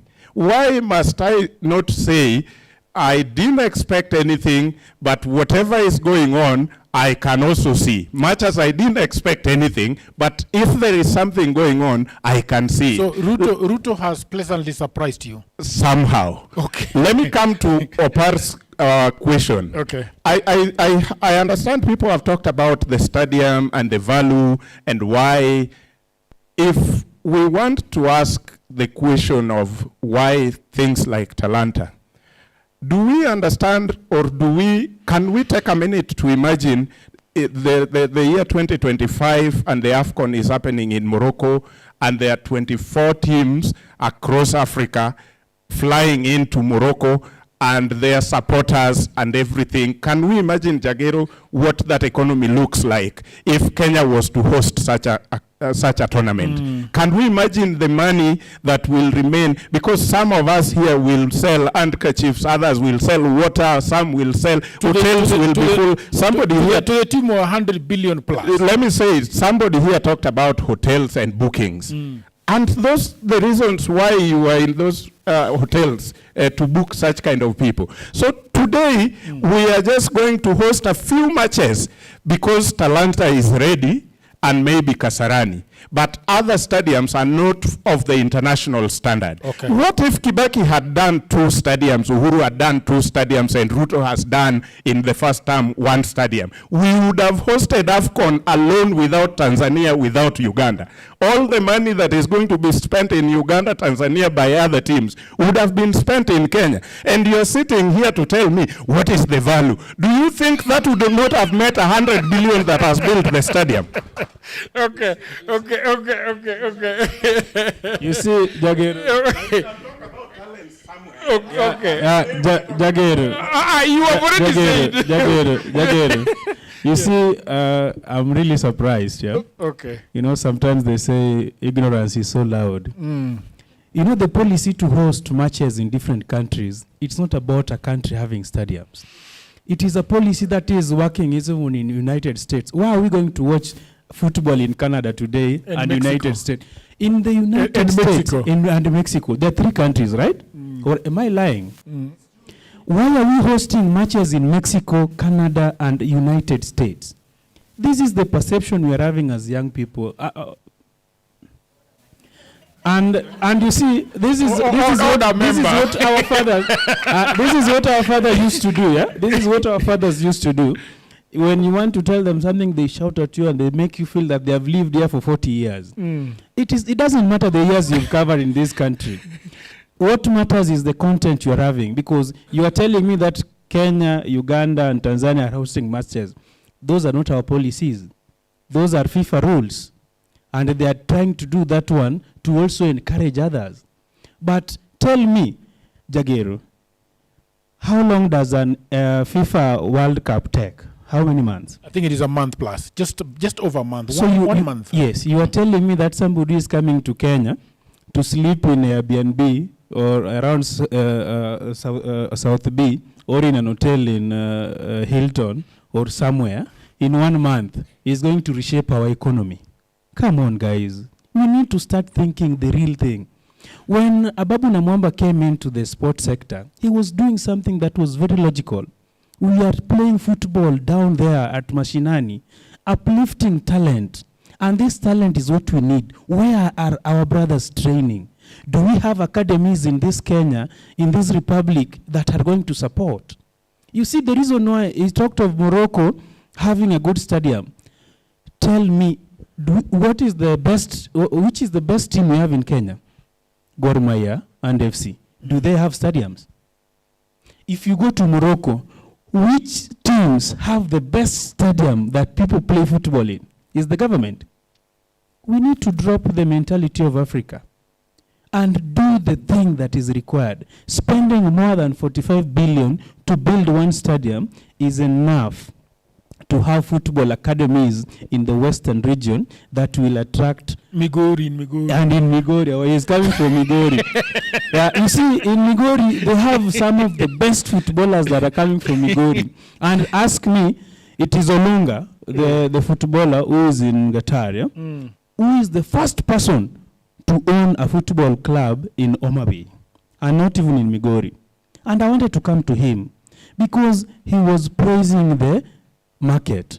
You as a farmer, in your 1 acre piece of land, you used to do sugarcane. Sugarcane is being imported from South Africa and it's coming to Kenya, and he's using somebody who is right near his village, yeah, to control that sugarcane production. Do you know what they do? They don't buy from farmers, they import and package with a in Migori. In Migori. So when he sees now another stadium is being, and actually it's the stadium that is being done in Migori, is being renovated. There's nothing they're doing. They are renovating it to host things like Shujaa Day, Siji Madaraka Day. Those are the things they're doing. So at what point are we going to convert this to helping wananchi? You see, when we were talking about Singapore, and if you read what the Singaporean did, they went down there and said, if we don't build up industries from the grassroots, we are not going to compete. If we don't collaborate with our neighbors, we are not going to compete. And that is the reason why today, farmers in Uganda are benefiting more than farmers in Kenya. Why? They are busy in their farms. We are busy doing politics of beautification. They produce bananas we are eating in Kenya. Pineapple is coming from Uganda. How do you call watermelon? Yani siku hizi hadi kuku, hadi mayai tunakula Kenya hii. 60% comes from Uganda. All right, thank you. Which economy are we building? Thank you very much. I want to go to Mundalo before I go to the. Mundalo is the owner of this no.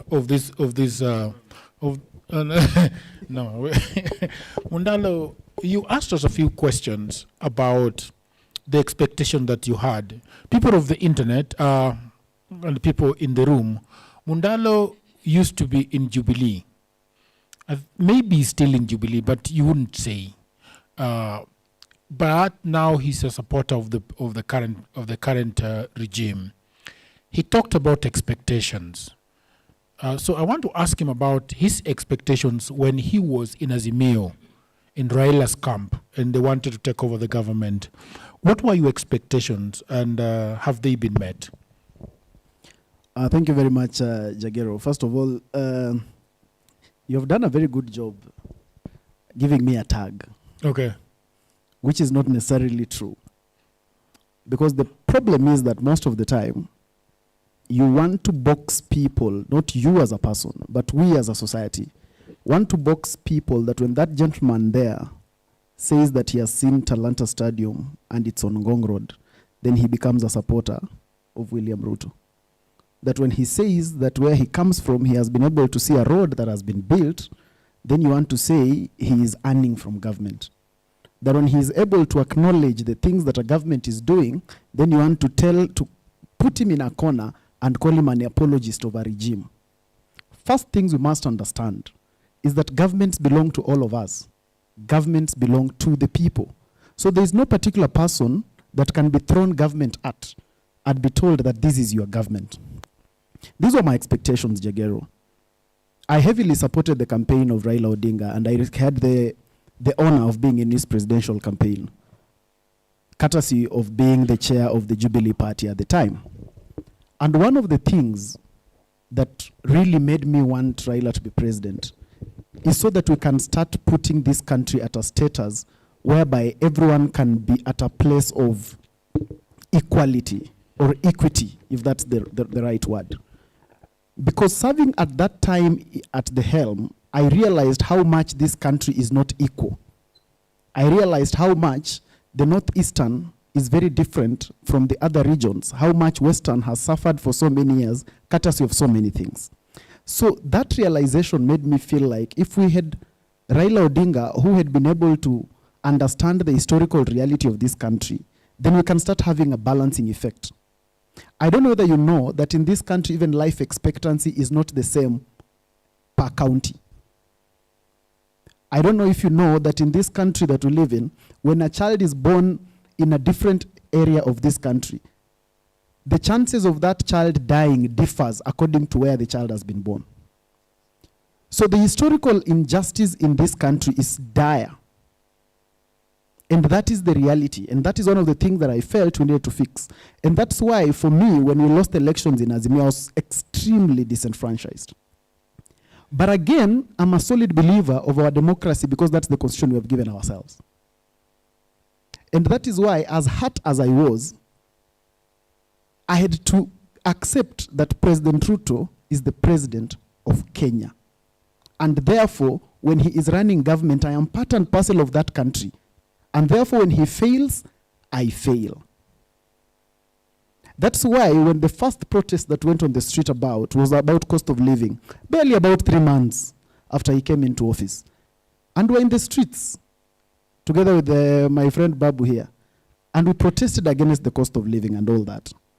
But my point of divergence started when we started having a chant under Azimio that was saying that Ruto is not president. I don't know whether you guys were here, you remember that. That we started saying that Ruto is not president. And I felt like, wait a minute, I'm from the Jubilee Party, for heaven's sake. My party leader stood in Kasarani and handed over government to this gentleman. How do I stand and tell my fellow young people that it's not true that this guy is president? I am not the kind of person who does politics just for expediency to excite people. And that started becoming my point of divergence. The other thing is that I am not quite a good consumer of propaganda because I verify everything. Unfortunately for us, when you don't consume propaganda, you want to be boxed into a corner so that you are given names, so that you are mad slang. But most of us consume propaganda, like the propaganda flying here, that someone collected 500 million from some house during the EPRA raid, and that 500 million was taken to State House. And now, we are able to really consume that. The speakers have no fact. They cannot verify the information. Where did the money go? They cannot verify the information. I'm not DCI, Jagero. But you're saying it is not going to State House. This boxing is what I'm refusing, Jagero. And I'm not, you have interviewed me for a while. You know very much. I've not interjected. You know very much that I don't consume. I'm not intimidated by those kind of things. Lecturing us. So the thing is this, you cannot be able to say, because that is why the moment we start discussing things and have fundamental of fact, we can change the country. But when we just anchor them on hearsay and all those kind of things, there's nothing it does. It only makes us annoyed. And then we base all our decisions on emotions. That's why I've always asked the question that you said when I asked the gentleman, I asked him about SHA. I don't ask him whether SHA is working so that his answer agrees with mine. No. I ask him whether SHA is working so that, first of all, it can be able to be evident whether it's not working, it is in which hospital, we can start fixing the problem. And one of the reasons I'm usually very passionate about matters healthcare is at one point, about 2-3 years ago, I was hospitalized and I underwent a surgery. And at that time, it was still under NHIF, so that's not 2-3 years ago. That is way the other government. And that month that I was hospitalized, that is the only month I had not paid for NHIF. And because of that alone, NHIF could not take care of anything about me. When I fast forward and look at what SHA is doing today, that someone can pay on the same day, and on the same day they can access that service, I feel like I'll be lying to say that that's not a good thing. I feel like when I look at it and feel like if people can actually go to hospital and they can pay today and receive the service today, why would I say it's a bad thing? Now, can I now also be able to talk about the costs and all that? Sensible conversation. Yeah? But that does not cancel the fact that this is actually a good thing. Now, when you talk about propaganda such as there is no stadium in Western, This is propaganda that flies around. Now, I'm still speaking. There is a Buhungu Stadium. There is Kandui Stadium. So we can talk about other elements of it, but that is the reality. But moving forward, this is actually what I judge governments based on myself. I judge governments based on their manifesto. Because their manifesto was given to the people. Then we, the people, checked the manifesto and told them, go ahead. These stadiums that we now have very good English about, and we know what that clubs are the ones that built and whatever, and all those things that I'm hearing Opar talk about. These are the things that were presented to the people. We had different ideas in Azimio. We had different ideas. But the people of Kenya thought these ones were better ideas. And when the people of Kenya think those are better ideas, when they are implemented, I must be able to acknowledge that they are being implemented. The people of Kenya were told that we'll give you the Hustler Fund. They thought it's a good idea. They voted that government. When I see the Hustler Fund, I can't say it's not Hustler Fund. Whether I like it or not as a person, the reality is that it is a promise given and it's a promise delivered. When these people talk about the housing, for instance, they promised and said, we will be able to build houses. The people of Kenya were given the manifesto. The people of Kenya acknowledged and said, this is the plan that we want. When I go to Bungoma today and see that house that is being built, I really can't start behaving as though it's not there. It is there and I can see it. Do you like it? Whether I like it or not, Jagero, that governments don't run on emotion. But surely. Governments run on a promise given. The people accept the promise. So a promise is delivered. Are you saying that hatuwezi kosoa serikali? I'm not saying that. And that's why I have just told you, Jagero. That's why. No. You see, Yeah. you give me the time you gave Opar without interjection. Opar actually talked for about 4 minutes. The same thing that I'm talking about. It is the same me, Jagero, who has just told you that when someone says government, that SHA is not working somewhere, we must be able to know and say, okay, fine, so that this can be fixed. Remember, at the end of the day, it is not in our best interest that government fails, because some of us argue as though when government fails, we succeed. I've also been in this country when all governments that I have seen for the years I've been alive, the previous government has always been more popular than the one that is here. I was part of the Jubilee administration. At that time, Opar, we were being told we were the worst government during the time. Here today, I'm hearing people saying, in fact, that was a better government. Now, and that is the reason why, when you go to the Kibaki administration, the same thing. Kibaki administration, people say the previous was better. Let me tell you why we do that. We do that because always we are inflicted by emotions. We want to judge governments and make decisions on emotions. That's why emotion will lead you out of this government to the next one. Emotion will again lead you out of the next one to the following one. Emotion will still lead you out. The only thing that will become a constant that will fix our troubles is objectivity. That we can be able to sit down and say, this is what President Ruto promised and this is what he has done, but this is what we think can be able to be done better. And because this is what we need to be done better, we can be able to entrust this other person. It is not about just a competition of hate. Hate does not change governance. Hate does not make country better. Hate might make you sound intelligent because most of the time, most governments are never popular, by the way. I haven't seen a popular government all over the world. But hate does not fix the problem. What fixes the problem is real-time solutions. There's a lady there who, when I was coming in, talked about, can we discuss the solution? I liked her idea. She said, can we have another chance to just discuss where we want this country to go? But this idea of being segmented, let me tell you why we politicians, let me not say them, so that we are all of us, me, Opar, and Ken Babu. The reason why we push you to an emotional corner is so that your decision aligns with our political ambition. Then when your decision has aligned with our political ambition, we are done with you. In finishing. The following time again, another one will also push you to the same emotional corner.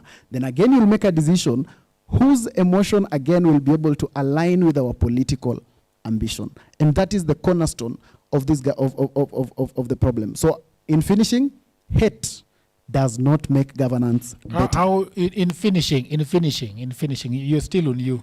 In finishing, Okay. how is Ruto doing? How is Ruto doing? Yeah. In my view, Ruto has done a lot in meeting the promises that he gave the people. Okay. Okay? And what are these promises that he gave the people? Mm. He gave the people several promises. Number one, I can be able to see that he promised them housing, and he has done it. Okay. I'm able to see that he promised the Hustler Fund, and he gave it. I'm able to see that he said we will subsidize fertilizer, and he moved it. He moved it from 7,500 to 2,500. Why? Because he said we are subsidizing production. He was able to promise the open university. He is the only one who promised the university, by the way. Today, the first graduates of the Open University, I think, will be this year or next year. I'm not so sure about that. Ruto promised that when he does the housing program, he'll do it because of youth unemployment, and he'll be able to ensure that young people are there working. I pass there. I see them there working. Do I think there are better ideas that could have been done? I have better ideas. Okay. If you make me President Jagero, I have a myriad of better ideas. But is it true that these are things he promised and these are things he has been able to do? One last question. He has been able to do this. One last question. On a scale of 1 to 10, score. On a scale of 1 to 10, what do I score? You're scoring Ruto. On a scale of 1 to 10, I'll give him 6. Okay. Fair enough. Yeah. Fair enough. Thank you very much for being very honest. The gentleman in specs, in shades, I think we'll go to him. Yes, you can use that, and then we'll go to the gentleman. No, is that one? Okay. Then we'll go to this gentleman, then here, and then there, and then there. Yeah. Hello, everyone. My name's Haimba H. Wafula. I come from Machakos, and I have nimekuja pa kujifunza. So first, I was in this government. I expected a lot. Actually, when we voted in the president in the year 2022, I mobilized some people to celebrate kwa barabara usiku. You are a Ruto guy? I was a Ruto guy. Okay. No. So after but what has changed? A lot. I don't know. I feel like I can't cry. I can't cry. The promises, that man overpromised, na nilikuwa naandikanga chini. Nikisikia hustler, I was like, yuko sawa. Affordable housing, I'm like, sasa saizi nikishift from here naenda hapa. But he has built affordable housing. What is your problem? Oh my goodness. I have gone nilienda by there in Machakos. Okay. I met some guys there. I wanted to apply for affordable housing. Okay. Price pekee nikakuna kichwa nikasema I'll come back later. I'll come back. Nikaenda hivyo. Ni pesa mingi. Sasa utaanzia wapi? Okay, and Ruto is a good guy, is not a bad guy. Okay. Alipromise, amedeliver. Tuanze na mtoto ako pale Mathare. Mtoto mwenye ako pale Mathare, pale slums Mathare. Tuanze na huyo mtoto hapo. Ana huyo umeshift, mtu walikuwa wanaishi a certain place, wameshift from that place, wameshift to another place, umekuja umeweka hapo affordable housing. Mimi mtu mwenye niko hapo Mathare, ukimaliza kujenga hiyo affordable housing, shift kutoka mali niko niende hiyo affordable housing. Will I manage? Utapata hizo nyumba zenye ni affordable housing, watu wenye wanamiliki hizo nyumba ni watu wa serikali wenyewe, because they are the people who ni watu wenye kuna uwezo wa kupata hiyo pesa wachukue hizo nyumba. Hadi hizo affordable housing saizi watu wamezifanya biashara, by the way. Hebu nikuulize swali. Vile ulienda huko Machakos kuuliza. What was your expectation that is gonna be, what was the deal? Okay, my expectation ilikuwa. Yes. I knew they tell me you pay this amount of money for this period, then you stay for this period, then utaanza kulipa baadaye. Yes. So I was like, sasa mimi nitakuwa natoka kwa affordable housing. Nimeenda na ile mentality ya I'm a hero. Unatoka kwa nyumba poa. I'm a hero now. Yes. So kufika nikaambiwa kwanza starting price, nikaambiwa utakuwa unalipa this percentage, and I was like, this is affordable housing now. So nikakuwa najeka kwa kiatu ya mtu mwenye ako pipeline. No, sometimes when you walk in this Kenya, alafu utembee kule mashinani kule slums, utajiuliza hawa watu wako Kenya kweli? You are like, now saizi tuko hapa Hilton Hotel. Ukienda kuangalia menu, you can afford kukunywa chai, breakfast pekee you can afford to pay 600 shillings. But huko mtu wa Mathare 600 shillings, hiyo ni budget ya wiki moja. 600 shillings, yenyewe unaona pesa kidogo sana, you can spend hapa, this minute. But ukienda huko mashinani, hiyo ni budget ya mtu ya wiki moja. So, you have delivered this, but how is it benefiting me? Okay. Swali nyeti. Okay. All right. SHA. Niko hapa sasa kwa SHA. Nimekupatia dakika moja. Dakika moja tu, we are winding down. You know, we already late, yes. Yes. Niongeze zimekatika. SHA. How is it benefiting? Mimi lengo hapo na zingatia sana mwananchi wa chini. I'm aspiring member of parliament Westlands constituency, but I come from Machakos. One of you from every side. Naangalia huyu mwananchi wa chini anafaidika aje. Every time naenda Machakos level 5, utapata wale watu wenye wako chini, utapata wametandika zile leso kule nje wamelala. But utapata mtu mwenye amekuja na gari amepark, anashughulikiwa haraka, ashaenda. But ule mtu mwenye ako chini, utapata amelala hapo the whole day ako pale. Alipromise, amedeliver. Inanibenefit aje? That's the question. Siongezi. All right, asante sana. Let's go to the gentleman here, and then the gentleman next to him, and then there's a guy here, and then the lady. All right, go ahead. Thank you very much, Jagero. Once again, my name is Omasete. I'm from Trans Nzoia. Now, Jagero, today I'd come with a lot of bruffens because I said once I come to this Townhall session, we want to cure this political headache. But unfortunately, the political headache has translated into a migraine. Okay. But be that as it may, we still must be people who are solution-oriented. Yes, we have identified this is the problem.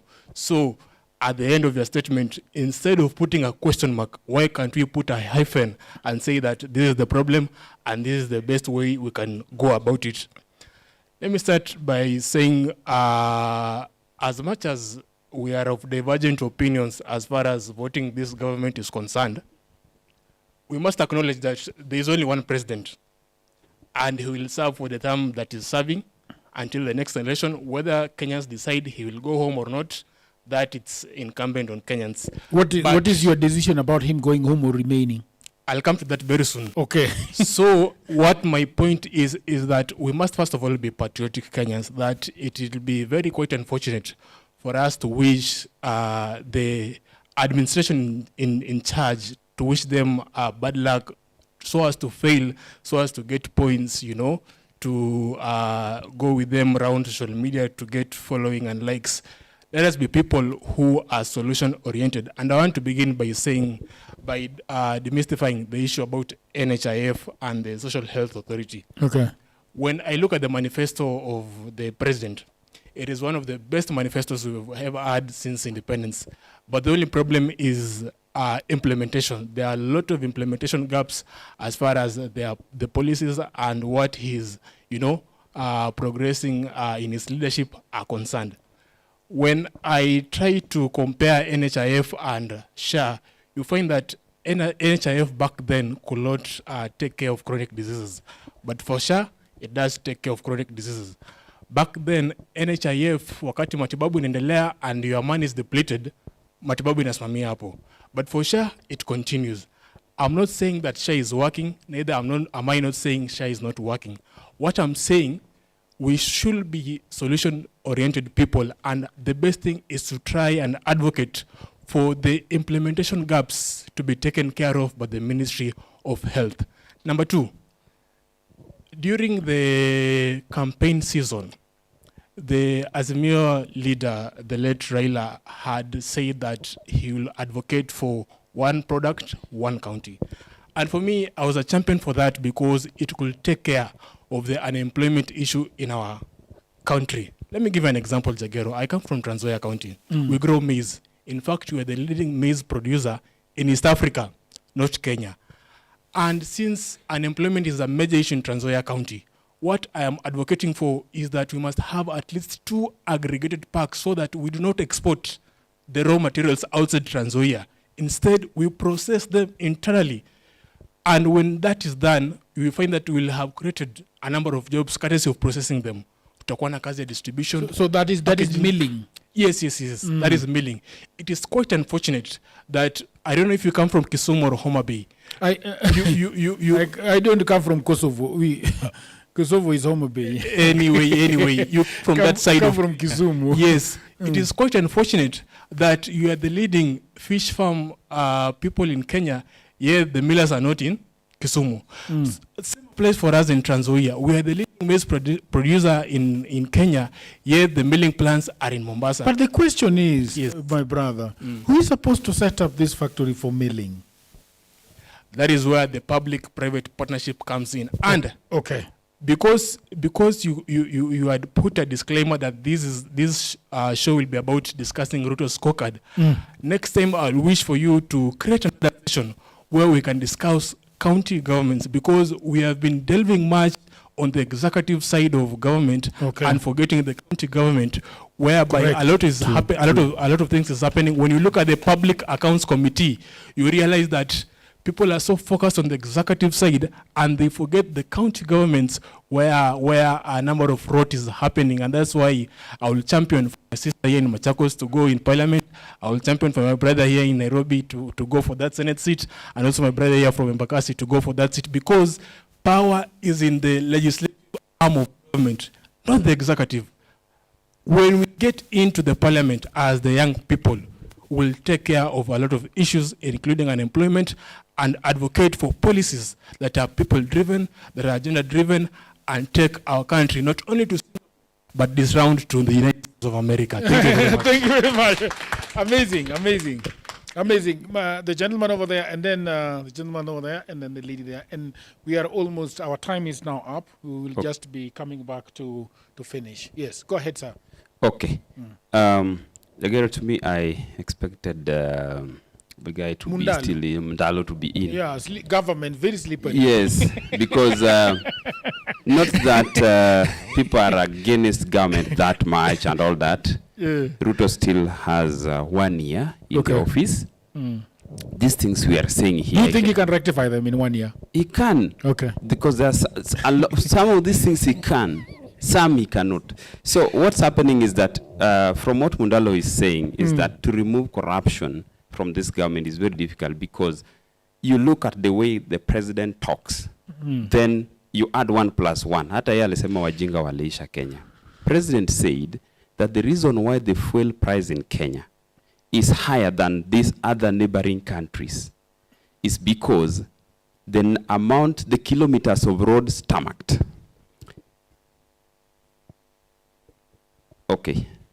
The kilometers of roads tarmacked in Kenya is 22 kilometers, 22,000 kilometers.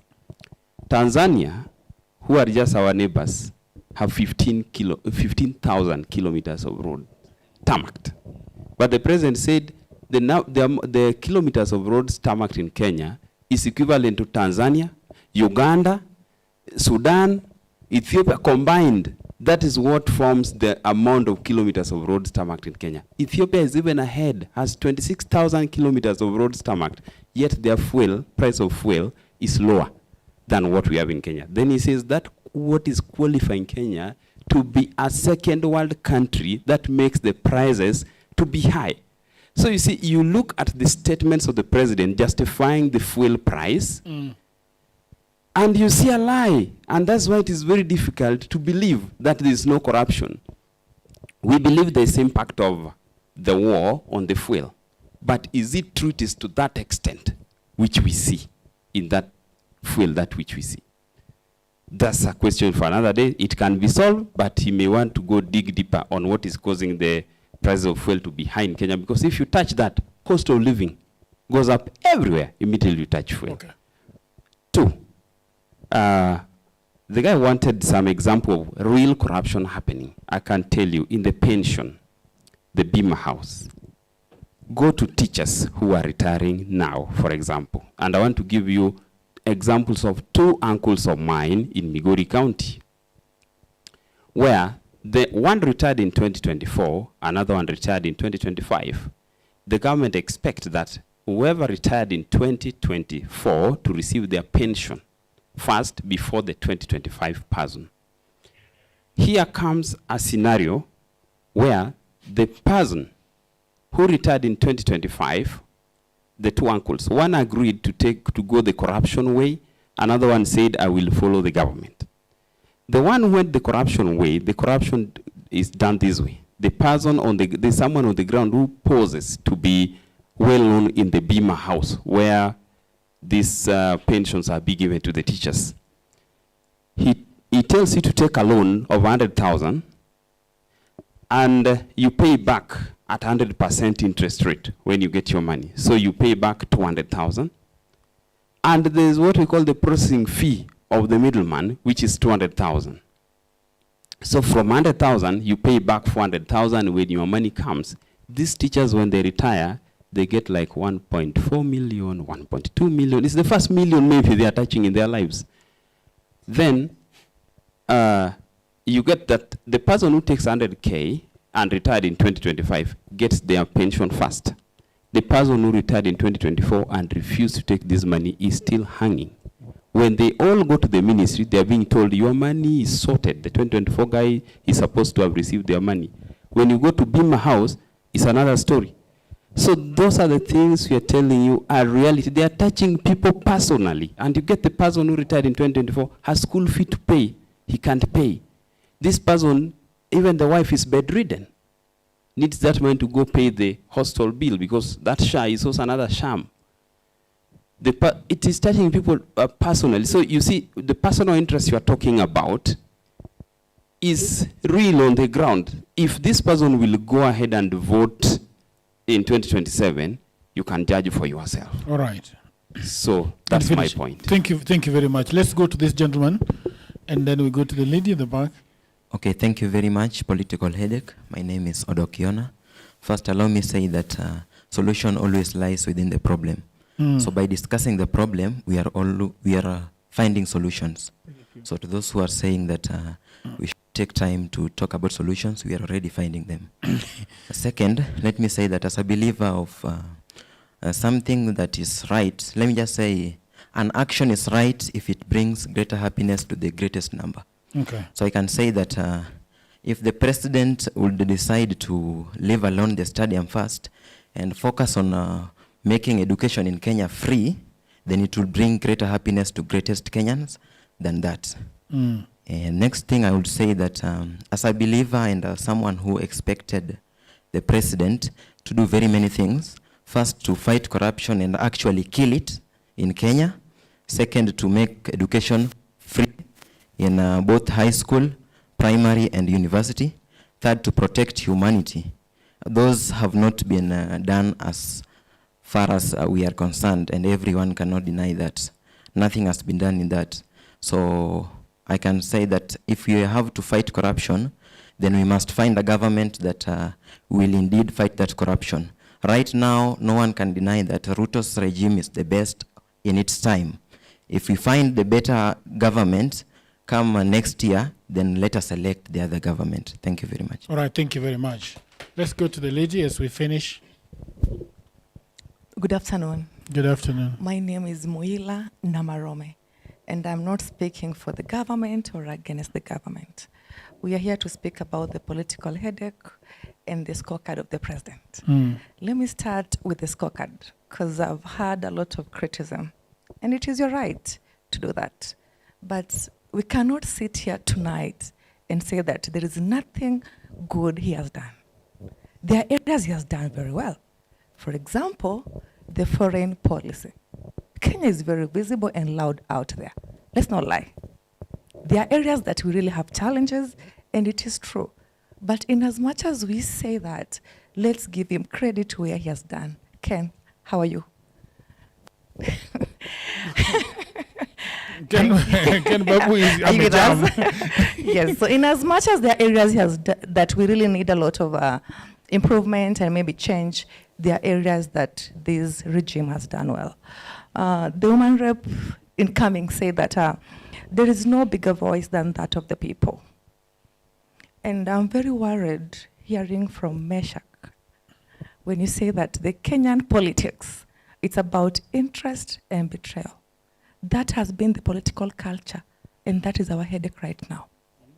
There is a gap between the 40-year-old and the 35 and below. And the difference here is the political culture. Because if you speak about your personal interest, as a region, as a county, as a person, you are pitching people against each other, not people against the government. Because the government is the people. She said the voice of the people is the sovereignty of the nation. There is no other voice that is louder or important than that of the people. So if you say that President Ruto has done market in your county, well, given good, and you're happy as a region. But the president has also done markets in other counties.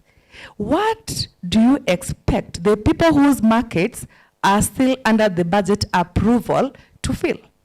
They feel that the government has failed. Who is the government? It's just us, the people. So I think the culture that we want to have right now is where we can talk about whatever the president has done. Is it for the good of the country? Not is it our interest? That is the narrative and the discussion we should be having and pushing forward. Not this issue of the political interest vis-a-vis the political betrayal. And that is why we are saying that in the coming elections, with the young people, we want to change the political culture and narrative going forward. It's not about interest here, it's about the good of the country. As the young people, actually, we don't identify with our surnames and where we come from, no. We identify as a generation, and that is why there is a generational, can I say, there's a discord in how we see governance. When we talk of scorecard again, I think it's quite unfortunate that we just talk about the presidency. It is a whole system. There is the legislation, there's the county. If you talk of the corruption, the impact at first, you feel it from the county level. The next level you're going to feel it is at the legislation, because the president cannot do things that the law does not allow. Who is in charge or who is tasked to keep the executive on check? The legislative. So we can only score the whole system and not one arm of government. Thank you. Thank you. Thank you very much. Thank you very much. I want us to wrap this up. People of the internet, we are not able to take more questions because we are over time, because this place works with the time, and when we tell them that we are going to end at this time, that is what goes there. So I think that we have really done well by giving our audience a lot of time, and we are going to have another one. So no, we will have another one for sure. I want to give an opportunity to the gentleman in finishing. Because we have to have some sort of takeaway home. What are we taking home from this conversation? Thank you. Allow me to say something. Thank you for the advice. I think when you get to 40, you will feel the same way I feel. So at 30, I was also feeling that way. What was our feeling? That we shouldn't talk about our interest as a community, as a people. Okay. We should talk about Kenya. When I was 30, I was also thinking the same way. And then I realized when I turned 40 that there are some part of this country that does not have 100-kilometer tarmac road.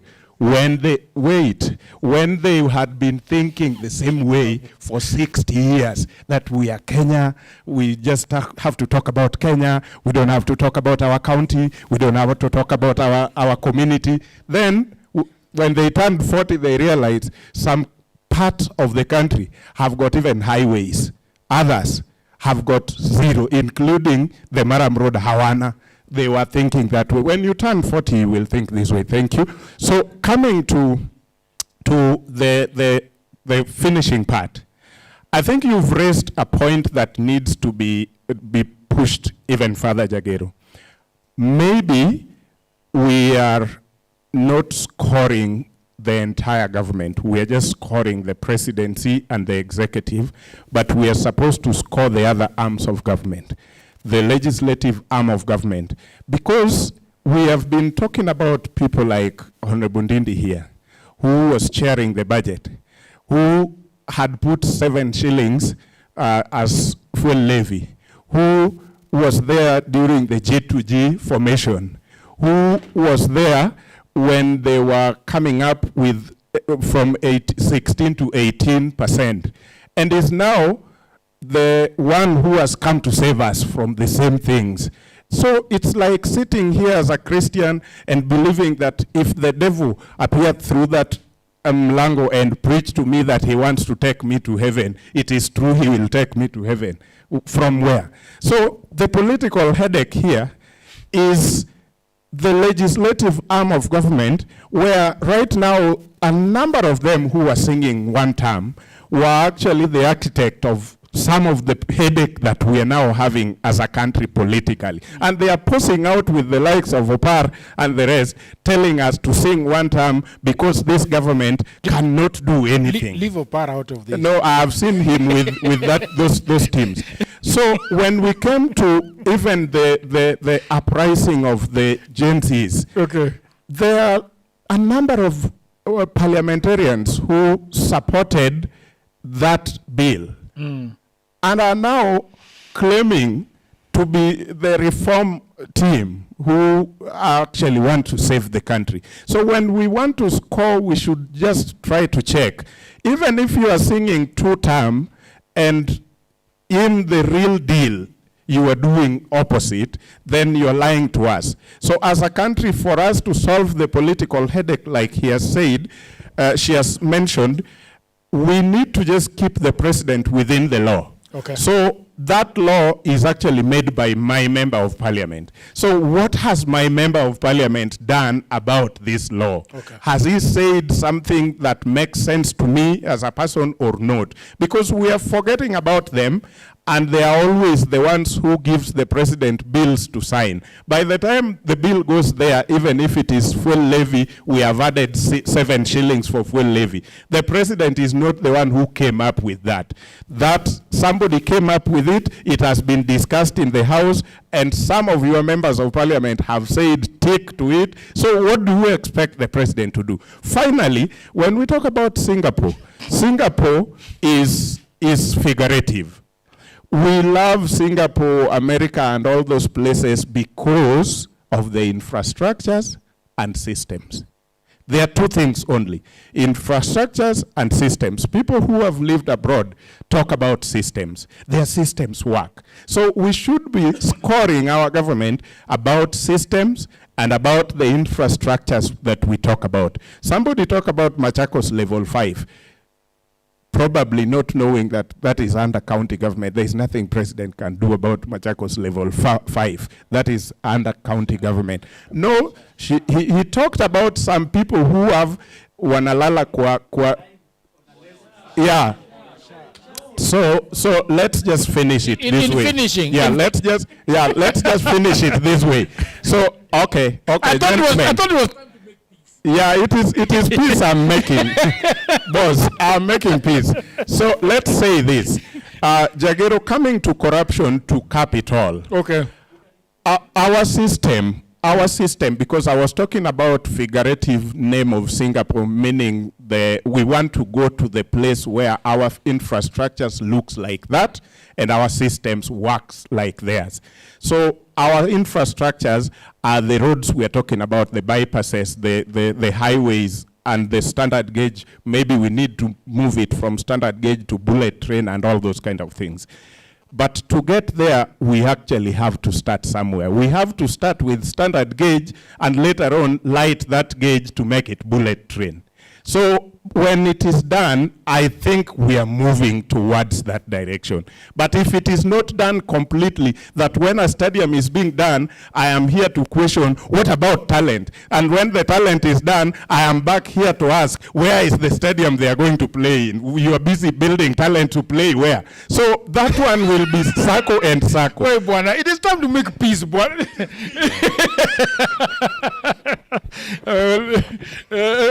Mr. Farin finishing.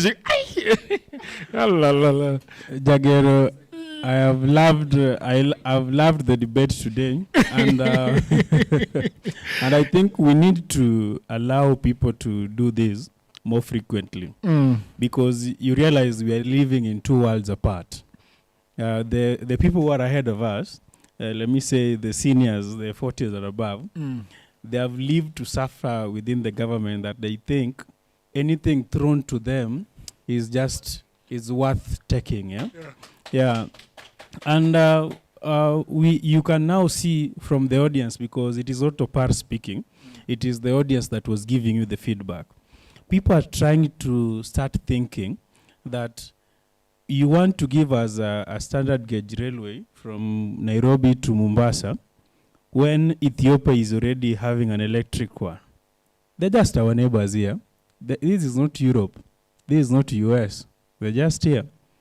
You want to develop a country and our systems are not working. So then how are we going to do it? He is talking about the parliament and the people who are passing the bills. On whose direction? We are having a system where the president tells you what to do in parliament and you go and whip members. And they want to buy majority to be on their side. Are you going to do that?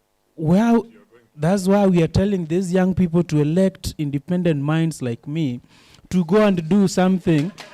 Yeah, go and do something because just people, by the way, people who are not 40. Yeah.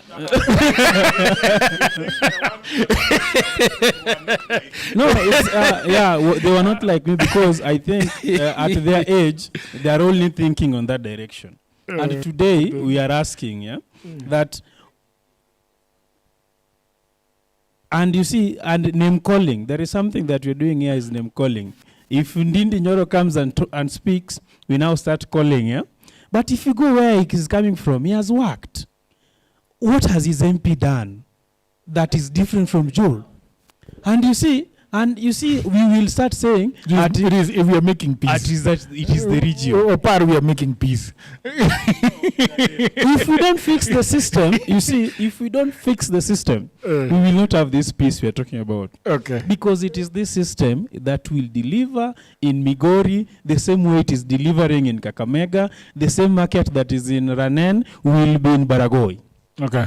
And until we do that one, we are just going in circles. We are going in circles. We are pushing this side, blaming this past. And you see, when we say something negative or something that the government has done, my friend here thinks that we don't see the good that government has done. Mm. And that is the reason why if you tell us to rate the government, I'll give them 4 over 10. This 4 is some things they've done, yeah? Yeah, there are some things they've done. By the way, I did not ask him how much he will rate. He will have given me on a scale of 1 to 10. What will you give? 5. You see, we are. Where is the lie? Yeah. Where is the lie now? Because you see, the margin I'm giving 4 is giving 5. Yeah. Slightly 1 point ahead of me. That I'm recognizing that there are some things that they have done, but how they're doing them, it's the wrong way. Okay. I think I rested by. All right. Thank you very much, people of the internet. It was amazing. We are going to organize another one. It's going to be just as hot at this one. I said that last December Mr. Mbare was there at the Fungamano Hall. We had about 600 people coming, and we did not do a lot of marketing for this one because it was the first of the year, and we just wanted to, and we want this to be organic so that people really come and enjoy and talk about the things that matter to them. So people of the internet that are watching, thank you very much for joining us in this fireplace, and the people that have taken their time. There's a lot of jam in the city, but we also have a very good place here. This place has been actually donated to Political Headache. We have not hired it. It has been given to us with the chairs, with the carpets, everything. So it's amazing what we have done.